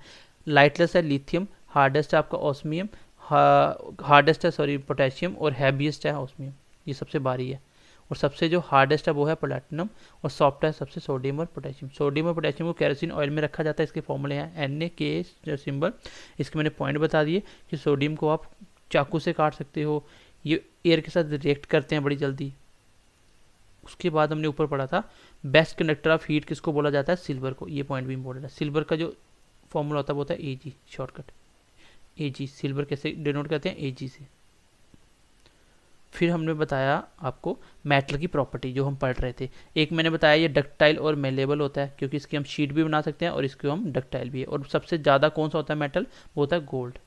फिर मैंने बताया मेटल, उसके बाद ऊपर मैंने पॉइंट आपको बताया कि लेड एक ऐसा मेटल है जो क्या है, वो बैड कंडक्टर ऑफ इलेक्ट्रिसिटी या हीट है। उसमें से ना तो इलेक्ट्रिसिटी पास होगी ना तो हीट पास होगी। और ये जो कंडक्टर क्यों होते हैं बाकी सारे मेटल, क्योंकि उसमें फ्री इलेक्ट्रॉन होते हैं, जिसकी वजह से वो क्या होता है, कंडक्टर का बिहेव करते हैं। फिर मैंने आपको बताया आपकी डिजीज मीना माटा किसकी वजह से होती है, मरकरी की वजह से। मरकरी की और मैंने बताई आपको, और मैं ट्रिक भी बताया कैसे याद करनी है। मरकरी आपका एक ऐसा मेटल है जो रूम टेम्परेचर पे लिक्विड इन फॉर्म रहता है। ये क्वेश्चन एग्जाम में बहुत बार पूछा गया, हजारों बार। और इसी को क्विक सिल्वर भी बोला गया। क्विक सिल्वर क्यों, क्योंकि मेटल होने के बावजूद ये लिक्विड इन फॉर्म में होता है और लिक्विड फ्लो करता है, इसलिए बोल दिया क्विक, जल्दी जल्दी फ्लो करता है। और सिल्वर मतलब सिल्वर की तरह चमकता है, इसलिए इसको क्विक सिल्वर भी बोला गया। और ज़्यादातर मेटल कैसे होते हैं, सॉलिड में होते हैं। मरकरी आपका लिक्विड फॉर्म में। कहते हैं प्रॉपर्टीज ऑफ नॉन मेटल्स। तो सबसे पहली प्रॉपर्टी आपने मेटल की लिखी थी कि वो बेसिक इन नेचर होते हैं। तो इसकी जो ऑक्साइड्स होती है, the oxides of non metal, साथ साथ आपको नोट डाउन करना है, non metals are acidic in nature. तो कल मैंने बताया था एसिड बेस क्या होता है। आज का क्वेश्चन आपके लिए जो आपको कमेंट सेक्शन में रिप्लाई करना है, आपका ब्लड जो होता है, ब्लड बॉडी में वो कौन सा नेचर होता है, एसिडिक होता है कि बेस होता है, एसिड होता है बेस होता है, ये मुझे आपको बताना है। और एसिड की पीएच स्केल के ऊपर रीडिंग क्या होती है, किसको एसिड बोला जाता है, ये आपको मुझे बताना है। ठीक है, ब्लड आपका एसिड है बेस है, ये बताना है, प्लस एसिड की रीडिंग क्या होती है। दोनों क्वेश्चन मुझे आपको कमेंट सेक्शन में बताने हैं। ठीक है, आप एक्टिव होकर रिप्लाई करोगे, हम भी आपका रिप्लाई करेंगे, कुछ भी डाउट्स आप पूछते हो। प्लस अगर आपका रिस्पांस अच्छा होता है तभी हम लोग आपके लिए नेक्स्ट क्लासेस लेके आते हैं। ठीक है, रिस्पांस देख के ही हम क्लासेस लेके आते हैं, इसलिए आप ज़्यादा से ज़्यादा दोस्तों के साथ शेयर कीजिए। और एक चीज़ तो मेक श्योर कर देता हूँ कि इससे बेटर कंटेंट JNK में नहीं मिलेगा। ठीक है, ये मेरा चैलेंज आपको। आगे लिख लीजिए, एक आपका ब्रोमीन एक ऐसा नॉन मेटल है, is only non metal. Bromine एकमात्र ऐसा नॉन मेटल है जो किस फॉर्म में है, लिक्विड इन फॉर्म में है। किस फॉर्म में है,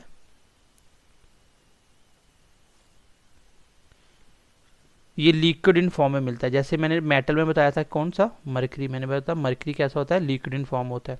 और मरकरी के मैंने और भी पॉइंट बताए थे। इसी तरह आपको याद रखना है कि ब्रोमीन आपका एक ऐसा नॉन मेटल है जो क्या है, लिक्विड इन फॉर्म में मिलेगा आपको। कैसा मिलेगा, लिक्विड इन फॉर्म में मिलेगा। तो ये पॉइंट याद रखना, ये क्वेश्चन आता है एग्जाम में। नेक्स्ट पॉइंट लिख लीजिएगा गाइस, आपका आयोडीन। आपका आयोडीन एक ऐसा नॉन मेटल है, is only non metal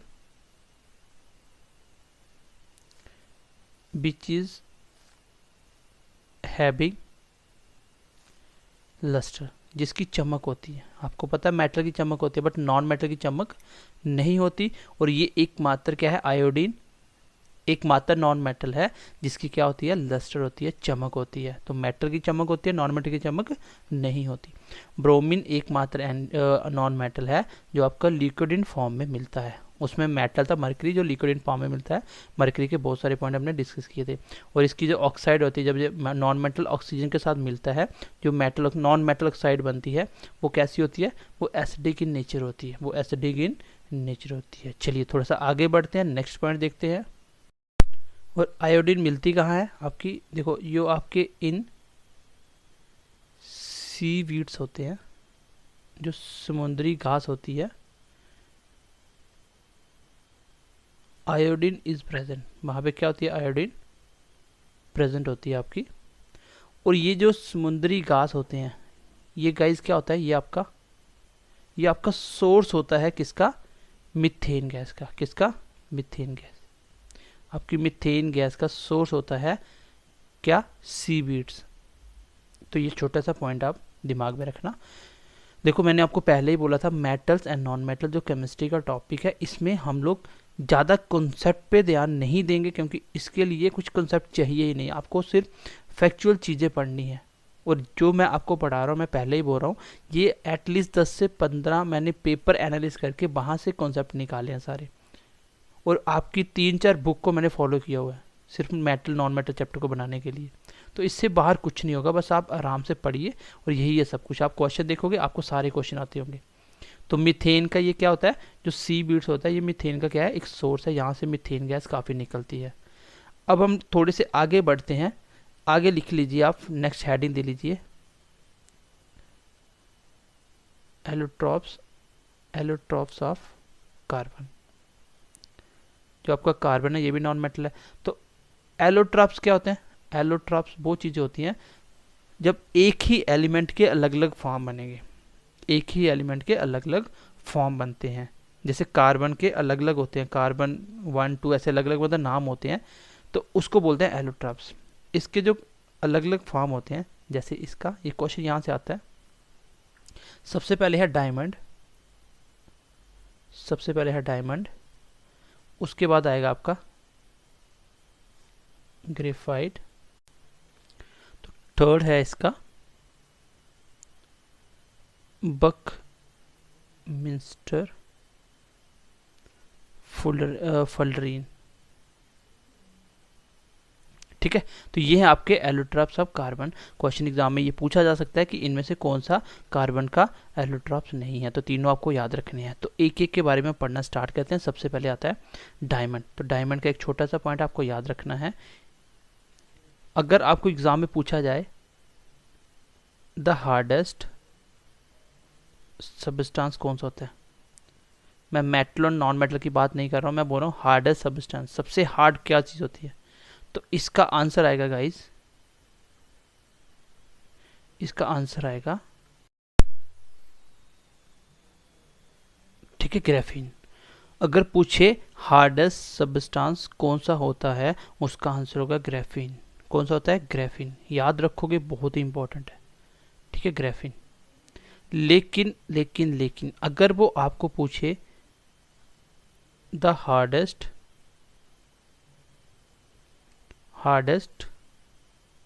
natural substance, जो अपने आप नेचुरली होता है, जिसको आप खुद नहीं, ये आर्टिफिशियल है, ये बनाया जाता है, लेकिन ये आर्टिफिशियल होता है, अपने आप नेचुरली होता है, ये आंसर होगा डायमंड। ये आप बुक में पढ़ते हो। तो ये कैसा होता है, ये बाय नेचुरल होता है। और अगर हार्डेस्ट पूछे तो आंसर होगा ग्रेफीन। ठीक है, मैंने आपको बताया कि कार्बन की एलोट्रॉप्स हम पढ़ रहे हैं। एलोट्रॉप्स मतलब इसके बहुत सारे एक ही सब्सटेंस के अलग अलग फॉर्म होते हैं, तो उसमें मेनली मैंने 3 लिखवाए आपको, जिसके ऊपर क्वेश्चन आता है। तो मैंने डायमंड के बारे में बताया, ये सबसे हार्डेस्ट नेचुरल सब्सटेंस होता है, जिसका नाम है डायमंड। अगर हार्डेस्ट पूछे तो आंसर होगा ग्रेफीन। उसके बाद क्वेश्चन आता है ग्रेफाइट के ऊपर। ठीक है, ग्रेफाइट के ऊपर भी क्वेश्चन आता है। इसके बारे में लिख लो, यहाँ से ज़्यादा क्वेश्चन आता है। डायमंड के बारे में यही पूछा जाता है, और ये किसकी एलोट्रॉप्स है, ये कार्बन की एलोट्रॉप्स है। चलो, ग्रेफीन के बारे में लिख लो, ये एकमात्र ओनली नॉन मेटल है, एकमात्र ओनली नॉन मेटल है विच इज कंडक्टर, जो क्या है, कंडक्टर है। और कंडक्टर क्या होता है, कंडक्टर एक ऐसा सब्सटेंस, एक ऐसा मेटल या नॉन मेटल कोई भी चीज़ जो इलेक्ट्रिसिटी या हीट को कंडक्ट कर पाता है, मतलब उसमें से पास हो पाती है आपकी इलेक्ट्रिसिटी या हीट, तो उसको कंडक्टर बोलते हैं। तो नॉन मेटल पूछेगा कौन सा ऐसा नॉन मेटल है जो कंडक्टर होता है। वैसे तो मेटल ऑलमोस्ट सारे ही क्या होते हैं, मेटल सारे के सारे क्या होते हैं, कंडक्टर होते हैं मेटल। बट एक ऐसा मेटल था जो नॉन कंडक्टर था, उसका नाम क्या था, ये मुझे आप कमेंट सेक्शन में बताओगे। लास्ट क्लास अगर पढ़ी, अगर आप एक्टिव हो तो आपको कमेंट करके बताना पड़ेगा कि आंसर क्या है। अगर आप एक्टिव नहीं हो तो फिर आपको आगे भी लेक्चर ही देखना है, यहाँ से मर्जी देखते रहो, कोई फ़र्क नहीं पड़ता। हम लोग पढ़ाते हैं सिर्फ सिंसियर कैंडिडेट को, जो रेगुलर पढ़ते हैं और पूरी वीडियो देखते हैं लास्ट तक। ठीक है, इसलिए मैं बीच बीच में क्वेश्चन देता रहता हूँ, ताकि आप लोगों का पिछली क्लास रिवाइज हो जाए।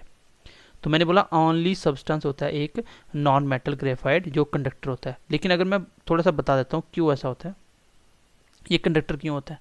देखो, इसमें बेसिकली ग्रेफाइट में अलग अलग 3 लेयर बनी होती हैं। Graphite basically layer in form होता है, अंदर इसके लेयर बनी होती हैं, उन लेयर की वजह से यहाँ पे फ्री इलेक्ट्रॉन होते हैं। और आपको पता है फ्री इलेक्ट्रॉन कोई भी होगा उसमें से करंट दोगे वो पास हो जाएगा, जैसे मैंने मेटल का बताया था। तो क्वेश्चन एग्जाम में आएगा कि ग्रेफाइट कंडक्टर क्यों होता है, तो आंसर होगा due to presence of layer. इसकी लेयर की वजह से ये कंडक्टर होता है। वैसे तो इसमें ये भी आ सकता है ड्यू टू फ्री इलेक्ट्रॉन, क्योंकि कोई भी चीज़ कंडक्टर उसमें फ्री इलेक्ट्रॉन होने चाहिए, बस उसी की वजह से चीज़ कंडक्टर होती है। और फ्री इलेक्ट्रॉन ऑप्शन में नहीं देगा, आपको देगा लेयर की वजह से। तो ग्रेफाइट में अपनी लेयर होती हैं अलग अलग, जिसकी वजह से बीच में फ्री इलेक्ट्रॉन आ जाते हैं और जिसकी वजह से ये कंडक्टर की तरह बिहेव करता है। तो मोस्ट इंपॉर्टेंट क्वेश्चन है, स्टार मार्क कर लेना, इसको आप लिख लो आप। ठीक है, तो चलिए थोड़ा सा आगे बढ़ते हैं। इसका नेक्स्ट पॉइंट लिख लीजिए, नेक्स्ट पॉइंट नंबर 2 लिख लीजिए। पॉइंट नंबर 2 लिख लीजिए आप। जो आपकी लेयर होती हैं, लेयर ऑफ ग्रेफाइट, तो आपको पता है ग्रेफाइट में लेयर होती हैं जिसकी वजह से ये कंडक्टर है, आर बॉन्डेड बाय, ये किसके द्वारा जुड़ी रहती हैं, ये जुड़ी रहती हैं आपकी वैंडरवाल फोर्सेस के द्वारा। तो अलग अलग प्रकार की फोर्सेस होती हैं, ग्रेविटेशनल फोर्स होती है, न्यूक्लियस फोर्स होती हैं, और जहाँ कोई भी फोर्स नहीं होती वहाँ पे कौन सी फोर्स होती है, वहाँ पे वैंडरवाल फोर्स होती है। कौन सी फोर्स होती है, वैंडरवाल फोर्सेस। तो उसकी लेयर किसकी वजह से आपस में जुड़ी रहती हैं, आगे पीछे नहीं होती, ड्यू टू वैंडरवाल फोर्सेस। ठीक है, इतना इंपॉर्टेंट पॉइंट नहीं है लेकिन आपको याद रखना है। आगे लिख लो, इसको किसके लिए, ग्रेफाइट को एक चीज़ के लिए और यूज़ किया जाता है, डेट इज सॉलिड ल्यूब्रिकेंट। तो सॉलिड ल्यूब्रिकेंट किसके लिए, सॉलिड ल्यूब्रिकेंट के लिए क्या यूज़ किया जाता है, इसके लिए भी आपका ग्रेफाइट यूज़ किया जाता है। तो ल्यूब्रिकेंट क्या होता है, कुछ बच्चों को नहीं पता होगा। तो ल्यूब्रिकेंट होता है जैसे बीच में ऑयल का काम करता है, जैसे आपके घुटनों में क्या होता है, ऑयल होता है ना, जिसकी वजह से ल्यूब्रिकेंट होता है। जैसे कोई भी चैन चल रहा है किसी के साथ, दो ऐसे आपस में ये दोनों चल रही हैं ये, ठीक है, इसके बीच में अगर ये सूख जाएगा या टूट जाएगा, तो इसको ल्यूब्रिकेंट प्रोवाइड करने के लिए ऑयल यूज़ किया जाता है। लेकिन जो सॉलिड के लिए ल्यूब्रिकेंट यूज़ होता है वो क्या होता है, ग्रेफाइट। तो आपका सॉलिड ल्यूब्रिकेंट के लिए क्या यूज़ होता है, ग्रेफाइट। ये भी पॉइंट आप याद रखोगे। ठीक है, इसमें कुछ भी कोई कंसेप्ट नहीं है, कोई ट्रिक नहीं है, बस आपको मैं समझा रहा हूँ कि ल्यूब्रिकेंट क्या होता है, और इसके लिए आपको याद रखना है कि सॉलिड ग्रेफाइट यूज़ किया जाता है सॉलिड ल्यूब्रिकेंट के लिए। क्वेश्चन आएगा एग्जाम में, किस नॉन मेटल को as a solid lubricant use कर सकते हैं, then answer will be graphite. ठीक है, चलिए नेक्स्ट पॉइंट लिख लीजिए। इन लेड पेंसिल, जो आपकी लेड पेंसिल होती है उसके अंदर ग्रेफाइट यूज किया जाता है। One of the most important point, जो आपकी लेड पेंसिल होती है उसमें कौन सा नॉन मेटल यूज किया जाता है, then answer is graphite. Most important point है ये, इसको आप स्टार मार्क कर सकते हो। ठीक है, इसको आप स्टार मार्क कर सकते हो। ये बहुत बार एग्जाम में आया हुआ है कि लेड पेंसिल में जो इसका सिक्का होता है बीच में जिससे आप लिखते हो, उसमें क्या यूज़ किया जाता है, उसमें ग्रेफाइट यूज़ किया जाता है। एक क्वेश्चन एग्जाम में आता है जो बच्चे अक्सर गलती करते हैं, ये क्वेश्चन का आंसर मैं आपको अगली क्लास में दूंगा, फिलहाल क्वेश्चन लिख लो। Percentage of lead in lead pencil. जो लेड पेंसिल होती है उसमें लेड की कितनी परसेंटेज होती है, तो ऑप्शन आपको मैं दे भी देता हूँ। 50% लेड होती है लेड पेंसिल में, दूसरा ऑप्शन है 40%, तीसरा ऑप्शन है 75%, फोर्थ ऑप्शन है 0%। तो इसका आंसर आप मुझे बताओगे कि इसका आंसर क्या होगा, मैं इसको अगली क्लास में डिस्कस करूँगा। ठीक है, जो लेड पेंसिल है उसमें लेड का परसेंटेज क्या रहता है। चलिए थोड़ा सा आगे बढ़ते हैं हम लोग। चलो नेक्स्ट थोड़ा सा इसके बारे में बताता हूँ आपको। ये भी मैंने लिखवाया था, लिख लो, हो सकता है क्वेश्चन इससे पूछ ले, कोई बड़ी बात नहीं है। जब ऐसे क्वेश्चन एग्जाम में आते हैं तो वो डिफिकल्ट हो जाते हैं, तो एक बार पॉइंट लिखा हो तो याद रहेगा। इसमें टोटल नंबर ऑफ कार्बन कितने होते हैं, क्योंकि कार्बन के एलोट्रॉप्स हैं, इसमें कार्बन होंगे टोटल नंबर ऑफ कार्बन्स, ये आपको याद रखना है, इसमें टोटल नंबर ऑफ कार्बन्स कितने होते हैं, डेट इज 60। और इसका स्ट्रक्चर कैसा होता है, इसका स्ट्रक्चर कैसा होता है, इसका जो स्ट्रक्चर होता है वो कैसा होता है, फुटबॉल की तरह होता है, शॉकर बॉल की तरह होता है। कैसा होता है, फुटबॉल की तरह होता है। बस ये 2 पॉइंट इसके याद रखना, बाकी इतना इंपॉर्टेंट नहीं है, तो थोड़ा सा मैंने आपको लिखवा दिया इसका, ठीक है। तो आपका जो बकमिंस्टर फुलरिन होता है उसके टोटल नंबर ऑफ कार्बन 60 होते हैं और उसका स्ट्रक्चर कैसा होता है, फुटबॉल की तरह होता है। एग्जाम में पूछ सकता है कि ऐसा कौन सा आपका कार्बन का एलोट्रॉप्स है जिसका स्ट्रक्चर फुटबॉल की तरह होता है, शॉकर बॉल की तरह होता है। तो आंसर होगा आपका बकमिंस्टर फुलरिन। तो ये पहली बार आप नाम सुनोगे जब क्वेश्चन एग्जाम में आएगा तो फिर क्वेश्चन डिफिकल्ट हो जाते हैं, इसलिए पॉइंट सारे लिखे हुए उसको एक बार रिवाइज करो। आपको क्लास को जो भी आपने नोट्स बनाए उसको बार बार रिवाइज करना। और इसके नोट्स आई थिंक आपको शायद ही ना मिले, फिजिक्स के नोट्स, ये आपको खुद बनाने पड़ेंगे। हाँ, इकोनॉमिक्स के नोट्स मैं आपको प्रोवाइड कर दूंगा, जैसे आपको मैंने एक शेयर भी किया था आपकी ऐप में, ठीक है। उसके कंप्लीट नोट्स आपको क्लास नोट्स प्रोवाइड हो जाएंगे। चलिए आगे बढ़ते हैं, थोड़ा सा आगे इंपॉर्टेंट पॉइंट देख लेते हैं। आगे कुछ लिख लीजिए नॉन मेटल, इसके लिख लीजिए एलोट्रॉप्स, क्योंकि ये एग्जाम में पूछे जाते हैं एलोट्रॉप्स ऑफ फास्फोरस। जो आपका नॉन मेटल है फास्फोरस, इसके एलोट्रॉप्स कौन कौन से होते हैं, तो इसके इंपॉर्टेंट लिख लीजिए 3, बता देता हूँ, ठीक है, बता देता हूँ। वैसे तो एग्जाम में आपके क्वेश्चन यही आएगा कि फास्फोरस का एलोट्रॉप्स क्या कौन सा नहीं है, कौन सा है, तो ऐसे ही क्वेश्चन एग्जाम में पूछे जाते हैं। एक होता है आपका रेड फास्फोरस, एक होता आपका वाइट, ठीक है, और एक होता आपका ब्लैक फास्फोरस। इसको मैं शॉर्टकट में लिख रहा हूँ पी, ठीक है, फास्फोरस। तो ये कहाँ यूज होता है, क्वेश्चन आता है एग्जाम में। इसका स्ट्रक्चर है ऐसे होता है आपका, ऐसे एक फास्फोरस का यहाँ होता है, एक यहाँ पे होता है, यहाँ पे होता है, यहाँ पे होता है, इस तरीके से, और बीच में ऐसे लाइन होती है इसकी, ऐसे स्ट्रक्चर होता है। एग्जाम में तो खैर नहीं आएगा, लेकिन हाँ ये कहाँ यूज होता है, जो आपकी मैच स्टिक्स होती हैं, जो माचिस की डिबिया होती है ना, उसमें जो माचिस के छोटे छोटे तीले बनाए जाते हैं उसके आगे जो लगाया जाता है वो होता है आपका रेड फास्फोरस। तो मैच स्टिक में कौन सा एलोट्रॉप्स यूज किया जाता है फास्फोरस का, that will be red phosphorus. तो ये क्वेश्चन इंपॉर्टेंट है, ये भी एग्जाम में क्वेश्चन पूछा जाता है, ठीक है। मैच स्टिक किसकी बनती है, आपकी रेड फास्फोरस की, तो यही पॉइंट याद रखोगे। अब बारी आती है वाइट की। इसका फॉर्मूला होता है, इसका भी फॉर्मूला होता है P4। क्या फॉर्मूला होता है, P4। ये होता कैसा है गाइज, ये बहुत ज़्यादा रिएक्टिव होता है। It is the most reactive form. Reactive मतलब होता है बहुत जल्दी ये रिएक्ट कर देता है, बहुत जल्दी रिएक्ट कर देता है, किसी के साथ में मिल जाएगा।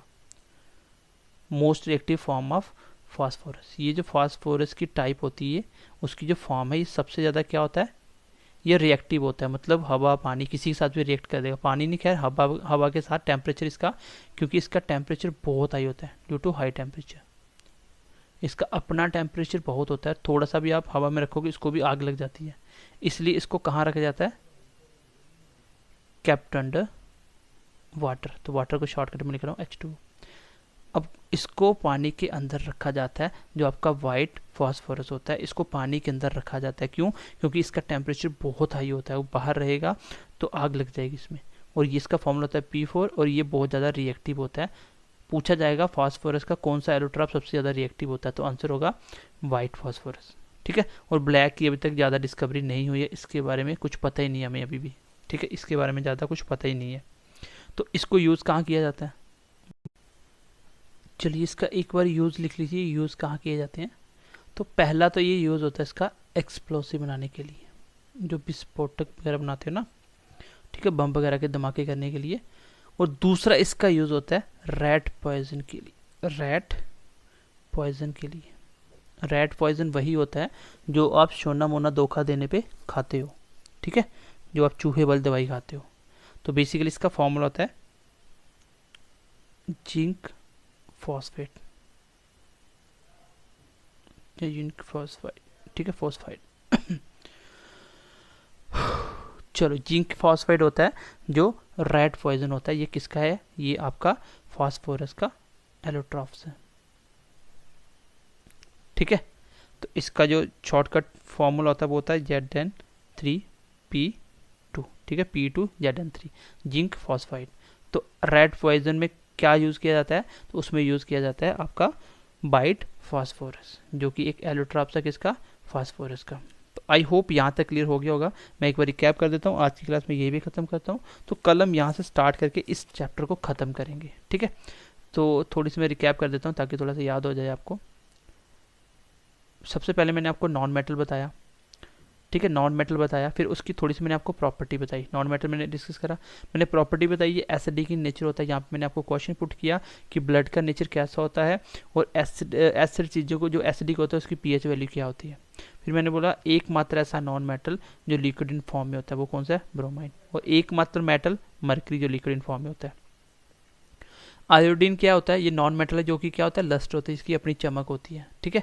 और जो सी वीड्स होते हैं, जो आपके समुद्री घास होते हैं, उसमें आयोडीन प्रेजेंट होता है, उसमें आयोडीन प्रेजेंट होता है। और इसका सोर्स ये किसका है, ये मीथेन गैस का सोर्स है, मीथेन निकलती है यहाँ से। फिर मैंने आपको कार्बन के एलोट्रॉप्स पढ़ाए, कार्बन के मैंने बोला सबसे पहला डायमंड, ग्रेफाइट और बकमिस्टर फुलरिन। तो सबसे पहले डायमंड मैंने बताया, क्वेश्चन इसमें यही आता है कि सबसे हार्डेस्ट नेचुरल सब्सटेंसेस कौन सा है, तो आंसर है डायमंड। अगर ऐसे पूछे सबसे हार्डेस्ट कौन सा है, तो आंसर है ग्रेफिन, आंसर है ग्रेफिन। फिर मैंने ग्रेफाइट के बारे में बताया, ये इंपॉर्टेंट है, क्वेश्चन आते हैं यहाँ से।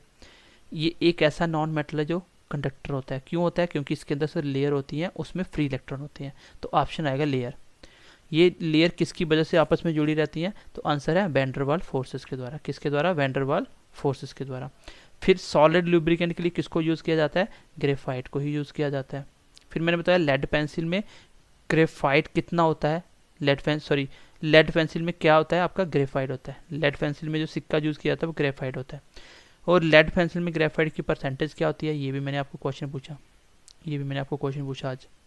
फिर मैंने आपको बताया बकमिस्टर फुलरिन के बारे में। मैंने बताया याद रखना कि टोटल इसके कार्बन 60 होते हैं और इसका स्ट्रक्चर कैसा होता है, फुटबॉल की तरह होता है।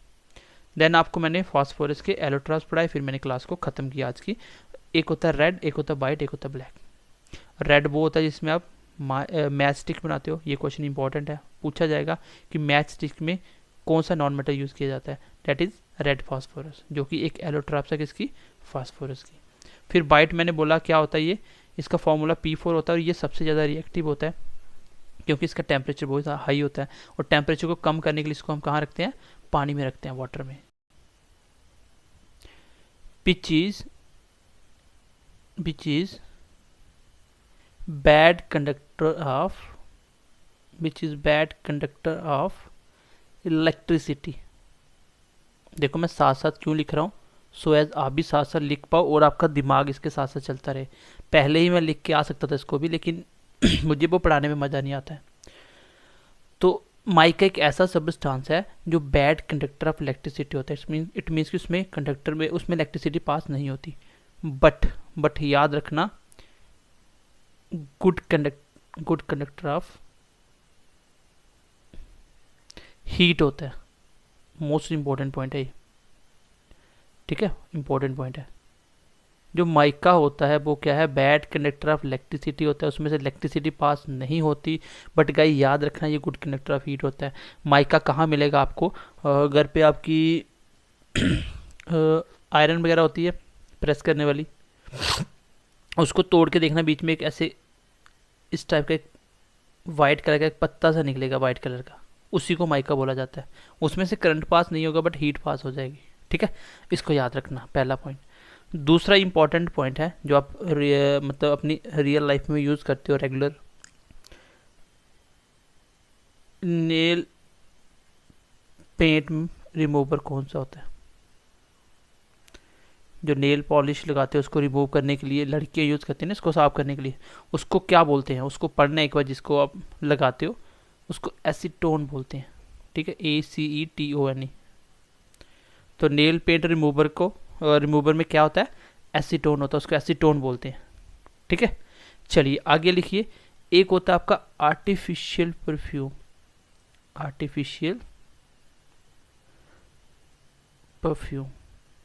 तो आर्टिफिशियल परफ्यूम किसको बोलते हैं, ये होता है आपका इथाइल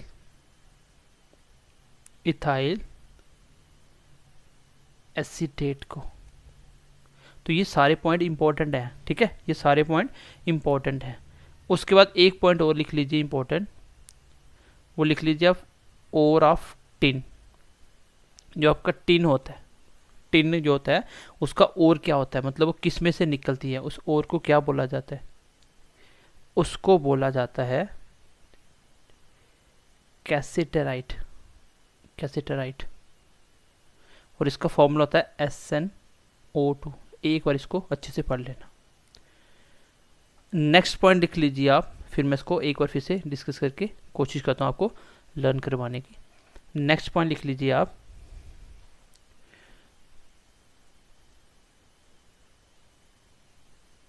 वाइंडर इन पेंट्स। जो पेंट को चिपकाने के लिए बीच में फेविक्विक डाला जाता है, जो वो उसको क्या बोलते हैं। तो फेविक्विक के अलावा जो चिपकने के लिए दीवार पेंट के अंदर डाला जाता है वो क्या होता है, वो होता है आपका सीलेंस, या इसी का नाम आप बोल सकते हो सिलोक्सेन्स। तो क्वेश्चन ये फैक्चुअल क्वेश्चन एग्जाम में पूछे जाते हैं। तो ये कुछ पॉइंट है, एक आधा पॉइंट और लिख लीजिए आगे। तो लास्ट पॉइंट लिख लीजिए इसका, द मोस्ट एबंडेंट मिनरल कौन सा होता है, जो सबसे ज्यादा मात्रा में होता है वो कौन सा होता है मिनरल्स, उसको बोलते हैं ब्रिजमेनाइट। तो गाइस ये कुछ पॉइंट मैंने आपको एक्स्ट्रा लिखवा दिए क्योंकि ये एग्जाम में क्वेश्चन पूछे हुए हैं। सबसे पहले मैंने बोला माइका एक ऐसा सबस्टांस है जो बैड कंडक्टर ऑफ इलेक्ट्रिसिटी होता है, इसमें से करंट पास नहीं होता, ठीक है, but good conductor of heat, लेकिन हीट का अच्छा कंडक्टर होता है। अगर आपको माइके जाना है तो आपको आयरन प्रेस यूज करनी पड़ेगी, ठीक है, आयरन यूज करना पड़ेगा, ठीक है, कपड़े को प्रेस करना पड़ेगा। तो उस प्रेस में क्या होता है, माइका होता है, ऐसे याद रखना। तो वो गुड कंडक्टर ऑफ हीट होता है, ना कि इलेक्ट्रिसिटी। इलेक्ट्रिसिटी उससे पास नहीं होती। फिर मैंने बताया कि आपका जो नेल पेंट होता है, जो आप नेल पॉलिश लगाते हो, उसको रिमूव करने के लिए क्या यूज होता है, एसीटोन। आर्टिफिशियल परफ्यूम किसको बोला जाता है आर्टिफिशियल परफ्यूम किसको बोला जाता है, परफ्यूम कर लो, आर्टिफिशियल परफ्यूम बोला जाता है इथाइल एसीटेट को। फिर ओर ऑफ टिन, ये आपको इंपॉर्टेंट है, याद रखना है। टिन की ओर मैंने एल्यूमिनियम की ओर भी करवा दी आपको, ठीक है, सोडियम की करवाई थी, और ये टिन की ओर है। उसके बाद मैंने बोला बाइंडर इन पेंट्स स्पेलिंग गलत हो गया, चलो पेंट्स कर लो इसको, ठीक है। तो पेंट्स में आपका फेविक्विक तो होता है ये चिपकाने के लिए, उसके बिना भी एक चीज़ यूज़ की जाती है बीच में, जिससे आपका पेंट अच्छे से चिपक जाता है दीवारों पे, आपके जिस पे भी कर रहे हो आप। तो वो क्या होता है, साइलेंस और साइलोक्सेन्स। उसके बाद मैंने आपको बताया मोस्ट अबंडेंट मिनरल्स, जो सबसे ज़्यादा मात्रा में होता है, वो कौन सा होता है, ब्रिजमेनाइट। चलिए अगला हम अब पढ़ते हैं आयरन के बारे में। आयरन, ठीक है, इसका सिंबल होता है Fe। चलिए आयरन के बारे में हम पढ़ लेते हैं। आयरन के टाइप कौन कौन से होते हैं और आयरन का ओर क्या होता है। आयरन के ओर तो वैसे बहुत सारे हैं, मैं सबसे पहले एक लिखवाता हूँ। एक हेमाटाइट होता है हेमाटाइट, जिसका फॉर्मूला होता है Fe2O3, सबसे इंपॉर्टेंट है ये। देखो आपने देखा होगा हेमोग्लोबिन, जो आप ब्लड टेस्ट करवाते हैं HB हेमोग्लोबिन, तो उसका नाम हेमोग्लोबिन क्यों होता है, क्योंकि ब्लड आपका आयरन से बनता है, जो RBC है वो आयरन से बनते हैं। तो आयरन वर्ड जहाँ भी आएगा वो HAEM, तो ये हमेशा इसका रूट वर्ड है HAEM, तो ये जहाँ भी आएगा उसका मतलब आयरन होगा, ठीक है। तो हेमोग्लोबिन का भी यही से स्टार्ट होता है वर्ड। तो आयरन होता है, आयरन का ये इसका और है, इसमें से आपकी निकलती क्या, आयरन निकलता है। एक और होता है जिसका नाम है मैग्नेटाइट। क्या है, मैग्नेटाइट, इसका भी लिख लो आप Fe2O4। एक और लिख लो, तीसरे नंबर की एक और होती है जिसको बोला जाता है limonite. And then last one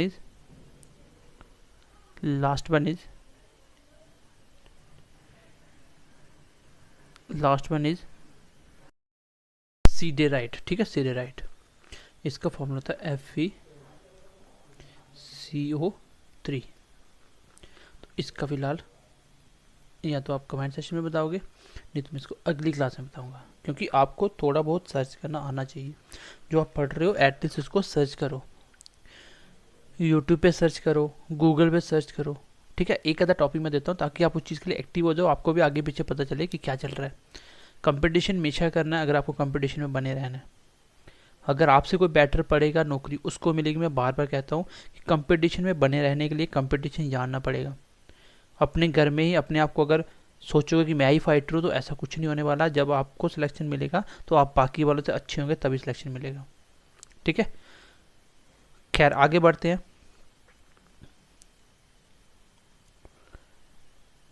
इसमें आपको पूछा जाएगा बताओ सबसे अच्छा ओर किसको माना गया है। सारी की सारी ओर है आपकी आयरन, इन सब में से आयरन निकलता है, ठीक है। हेमाटाइट, मैग्नेटाइट, लिमोनाइट या सीडेराइट, इन सबसे क्या निकलता है, एल्यूमिनियम, आयरन निकलता है। आपको पूछा जाए सबसे अच्छी ओर कौन सी है, तो ये सबसे अच्छी ओर है जिसमें से सबसे ज़्यादा आयरन होता है, मैक्सिमम आयरन किस में होता है, वो होता है आपका मैग्नेटाइट में। किस में होता है, मैग्नेटाइट में। ये इसके मास फॉर्मूले से निकाला जाता है, इतना आपको इंपॉर्टेंट नहीं है। 72% लगभग इसमें क्या होता है, आयरन होता है। इसमें लगभग 72% क्या होता है, आयरन होता है। तो आयरन की फिलहाल मैंने आपको कुछ नहीं बताया, मैंने बताया आयरन की और क्या होती है, सबसे इंपॉर्टेंट आपकी हेमाटाइट एग्जाम में आती है, जहाँ पे भी HAEM वर्ड लगे तो उसका मतलब आयरन ही होता है, ठीक है। फिर मैग्नेटाइट, लिमोनाइट या सीडेराइट। तो सबसे जो इंपॉर्टेंट जिसमें आयरन निकलता है सबसे ज़्यादा वो होता है मैग्नेटाइट। एग्जाम में ये पूछी जाती है, इसका फॉर्मूला याद रखना, ठीक है। चलो थोड़ा सा आगे बढ़ते हैं। आगे लिख लीजिए टाइप्स ऑफ आयरन कौन कौन से होते हैं। आगे लिख लीजिए टाइप्स ऑफ आयरन, कौन कौन से टाइप्स होते हैं आयरन के। देखो आयरन को बेसिकली कैसे बनाया जाता है, ये कार्बन के आधार पे इसको बांटा जाता है, जिसमें कार्बन जितना ज़्यादा होगा कितना कम होगा उस हिसाब से इसके नाम दिए गए हैं। ये टाइप होते हैं। सबसे पहला होता है पिग आयरन, जिसमें कार्बन लगभग 3 से 5% तक होता है। कार्बन लगभग 3 से 5% होता है। दूसरा आता है कास्ट आयरन में कार्बन लगभग 2 से 3% की मात्रा में होती है, 2 से 3। और लास्ट आता है आपका रॉट आयरन, जिसमें कार्बन लगभग 0.10 से लेके 0.25% होता है। तो मैं आपको पूछूं अभी, आपको मुझे बताइए कि इसमें सबसे बेस्ट आयरन कौन सा है। ये क्वेश्चन एग्जाम में पूछा गया है, सबसे बेस्ट आयरन कौन सा है, तो इसका आंसर है रॉट आयरन। ये एग्जाम में बहुत बार क्वेश्चन आया।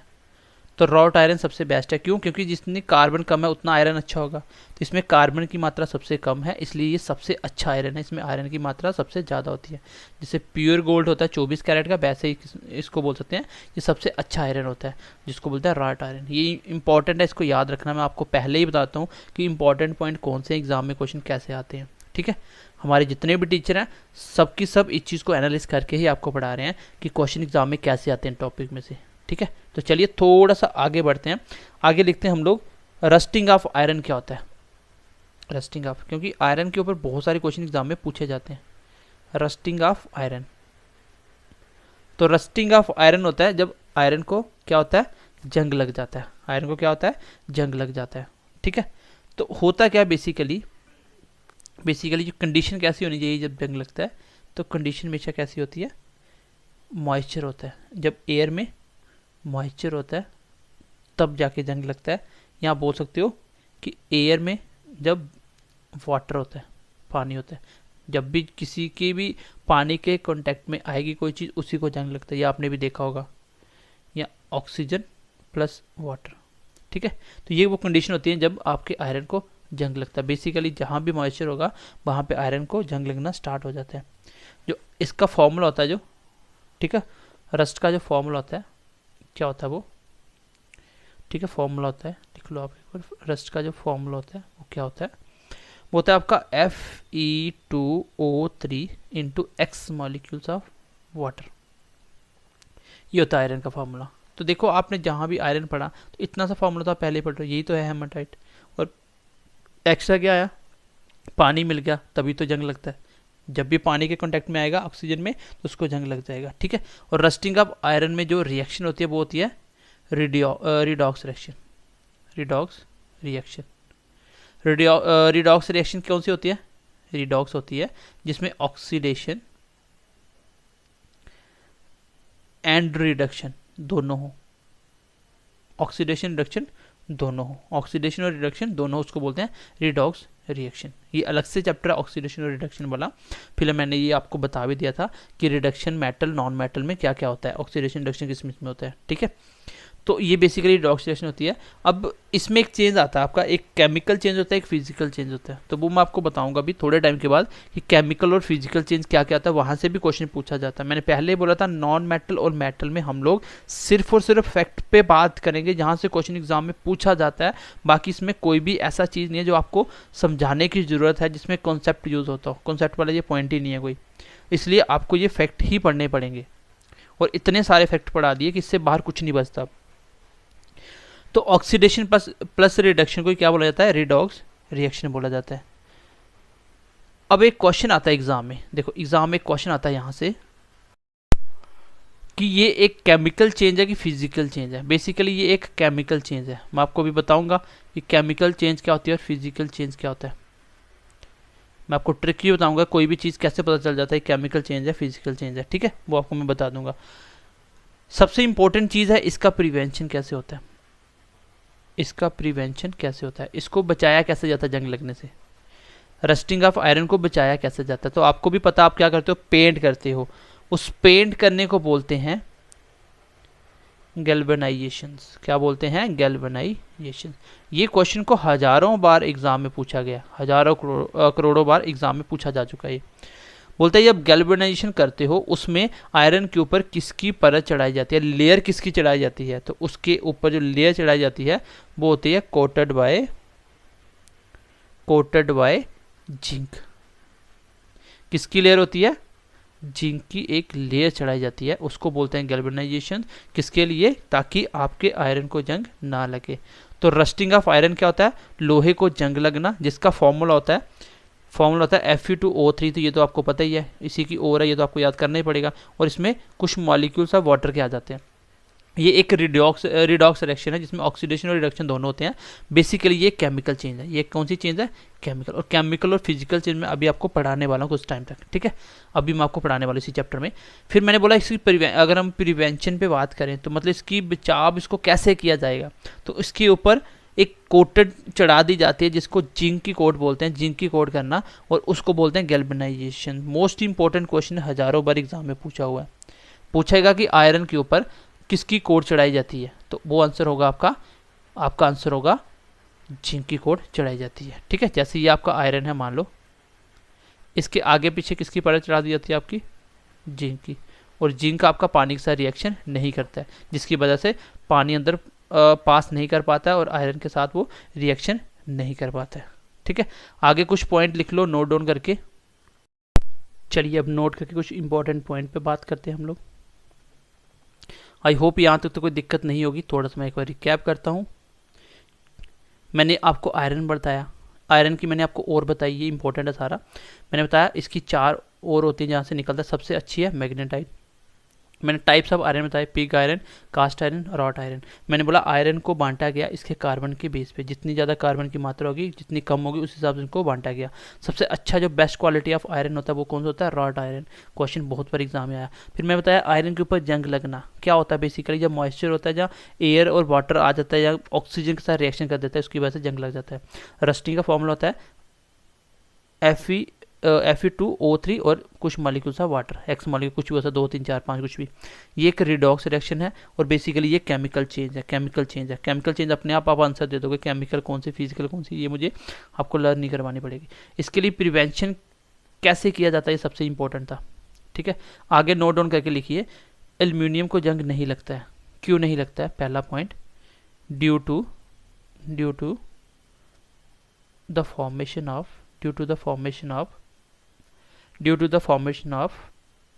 aluminium, due to the formation of aluminium oxide on aluminium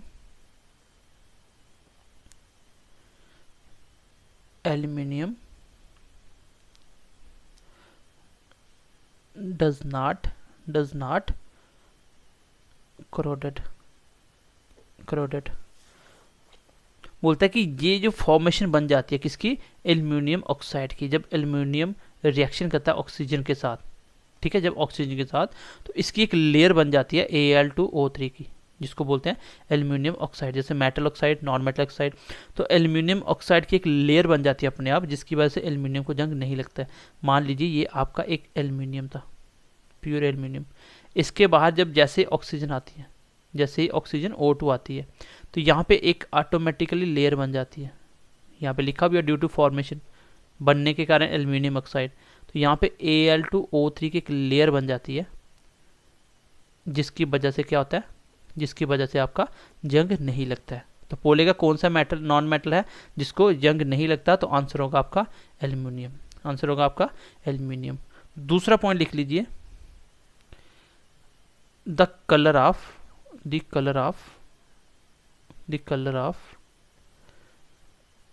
the colour of coercion on copper, आपके कॉपर के ऊपर जो जंग लगता है उसका कलर कैसा होता है, इज ग्रीन, उसका कलर कैसा होता है, ग्रीन होता है। कॉपर के ऊपर जो जंग लगता है उसका कलर कैसा होता है, ग्रीन होता है। ग्रीन क्यों होता है, ग्रीन क्यों होता है, क्योंकि उसके अंदर क्या होता है, Ca calcium hydroxide copper carbonate, ठीक है, इसकी वजह से कलर ग्रीन होता है। आपको ये याद रखने की जरूरत नहीं है, फिलहाल आपको यही रखना है कि जो जंग लगता है कॉपर के ऊपर वो कलर कैसा होता है, कैसा होता है वो ग्रीन कलर, क्योंकि सबको लगता है कि रेड होता है, जो जंग लगता है वो रेड कलर होता है, बेसिकली रेड नहीं येलो होता है, और इसके ऊपर जो लगता है वो कैसा होता है, ग्रीन होता है, कैसा होता है, ग्रीन होता है। एक क्वेश्चन और एग्जाम में पूछा जाता है, जो सिल्वर मेटल होता है, या silver, the silver metal is the silver metal is corroded in the presence of, silver को जंग लगता है किसकी वजह से, in the presence of hydrogen hydrogen sulphide, किसकी वजह से, हाइड्रोजन सल्फाइड H2S H2S। आपकी सिल्वर जो मेटल होता है, सिल्वर मेटल, उसको जंग लग जाता है किसकी वजह से, किसकी वजह से, क्योंकि उस को जब उसके उसमें क्या आ जाती है, हाइड्रोजन सल्फाइड आ जाती है, उसकी वजह से उसको जंग लग जाता है। तो सिल्वर को जंग कब लगता है, जब उसमें हाइड्रोजन सल्फाइड रिएक्ट करती है। आपके आयरन को जंग कब लगता है, जब ऑक्सीजन और वाटर उसके साथ रिएक्ट करते हैं, ठीक है। तो चलो आगे एक क्वेश्चन आता है बहुत ही इंपॉर्टेंट, ये क्वेश्चन फैक्चुअल क्वेश्चन बार बार एग्जाम में पूछा गया है, ये क्वेश्चन बार बार एग्जाम में पूछा गया है। जो फायर फाइटिंग क्लॉथ्स होते हैं, जो फायर फाइटिंग क्लॉथ्स होते हैं, जो आग बुझाने के लिए लोग पहनते हैं, जो बंदे आग बुझाते हैं वो इसको यूज़ करते हैं, ऐसे कपड़ों को जिसको आग नहीं लगती है। ये किसके बने होते हैं, ये किसके बने होते हैं, ये बनते हैं मेड अप ऑफ किसके बने होते हैं, ये बने होते हैं एस्बेस्टस, ASBESTOS, ठीक है। ये मेटल मैग्नीशियम होता है, मेटल मैग्नीशियम, ये क्या होता है, मेटल मैग्नीशियम होता है, मेटल मैग्नीशियम, इसका फॉर्मूला होता है मेटल मैग्नीशियम। तो ये किसके बने होते हैं, ये क्वेश्चन एग्जाम में बहुत बार पूछा गया है। फायर फाइटिंग क्लॉथ्स किसके बने होते हैं, सिल्वर को जंग क्यों किसकी वजह से लगता है, हाइड्रोजन सल्फाइड जब उसके साथ रिएक्ट करता है। कॉपर के ऊपर जो जंग लगता है कलर कैसा होता है, ग्रीन होता है। एल्यूमिनियम को जंग नहीं लगता क्योंकि उसके ऊपर क्या फॉर्मेशन होती है, एल्यूमिनियम ऑक्साइड की फॉर्मेशन हो जाती है, ठीक है।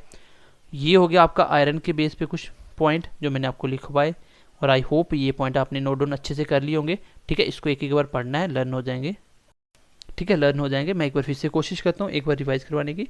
मैंने बोला सबसे पहले आपको मैं नोट डाउन पॉइंट करके लिखवाए इसके आयरन जंग के बाद मैंने आपको बोला कि एल्यूमिनियम पे जंग नहीं लगता। कोई पूछे सर क्यों नहीं लगता, बोलना सर एल्यूमिनियम ऑक्साइड की एक लेयर बन जाती है उसके ऊपर ऑटोमेटिक, जैसे ऑक्सीजन के कॉन्टैक्ट में आता है। फिर मैंने दूसरा बताया आपको कि जो जंग लगता है आपका कॉपर के ऊपर, उसका कलर कैसा होता है, उसका कलर ग्रीन होता है। क्यों होता है, कोई ज़रूरत नहीं है पढ़ने की। आगे जो सिल्वर मैटर है उसको जंग लगता है किस केस में, जब उसमें क्या प्रेजेंस होता है, हाइड्रोजन सल्फाइड प्रेजेंस होता है, उस केस में इसको जंग लग जाता है। जो फायर फाइटिंग क्लॉथ्स होते हैं वो किसके बने होते हैं, वो बने होते हैं एस्बेस्टस के, एस्बेस्टस के।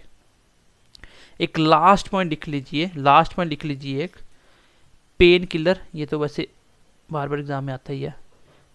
जो पेन किलर होते हैं उसमें क्या होता है, उसमें होती है आपकी एस्पिरिन, ठीक, उसमें होती है एस्पिरिन, ठीक है, उसमें होती है एस्पिरिन, जिसका फॉर्मूला होता है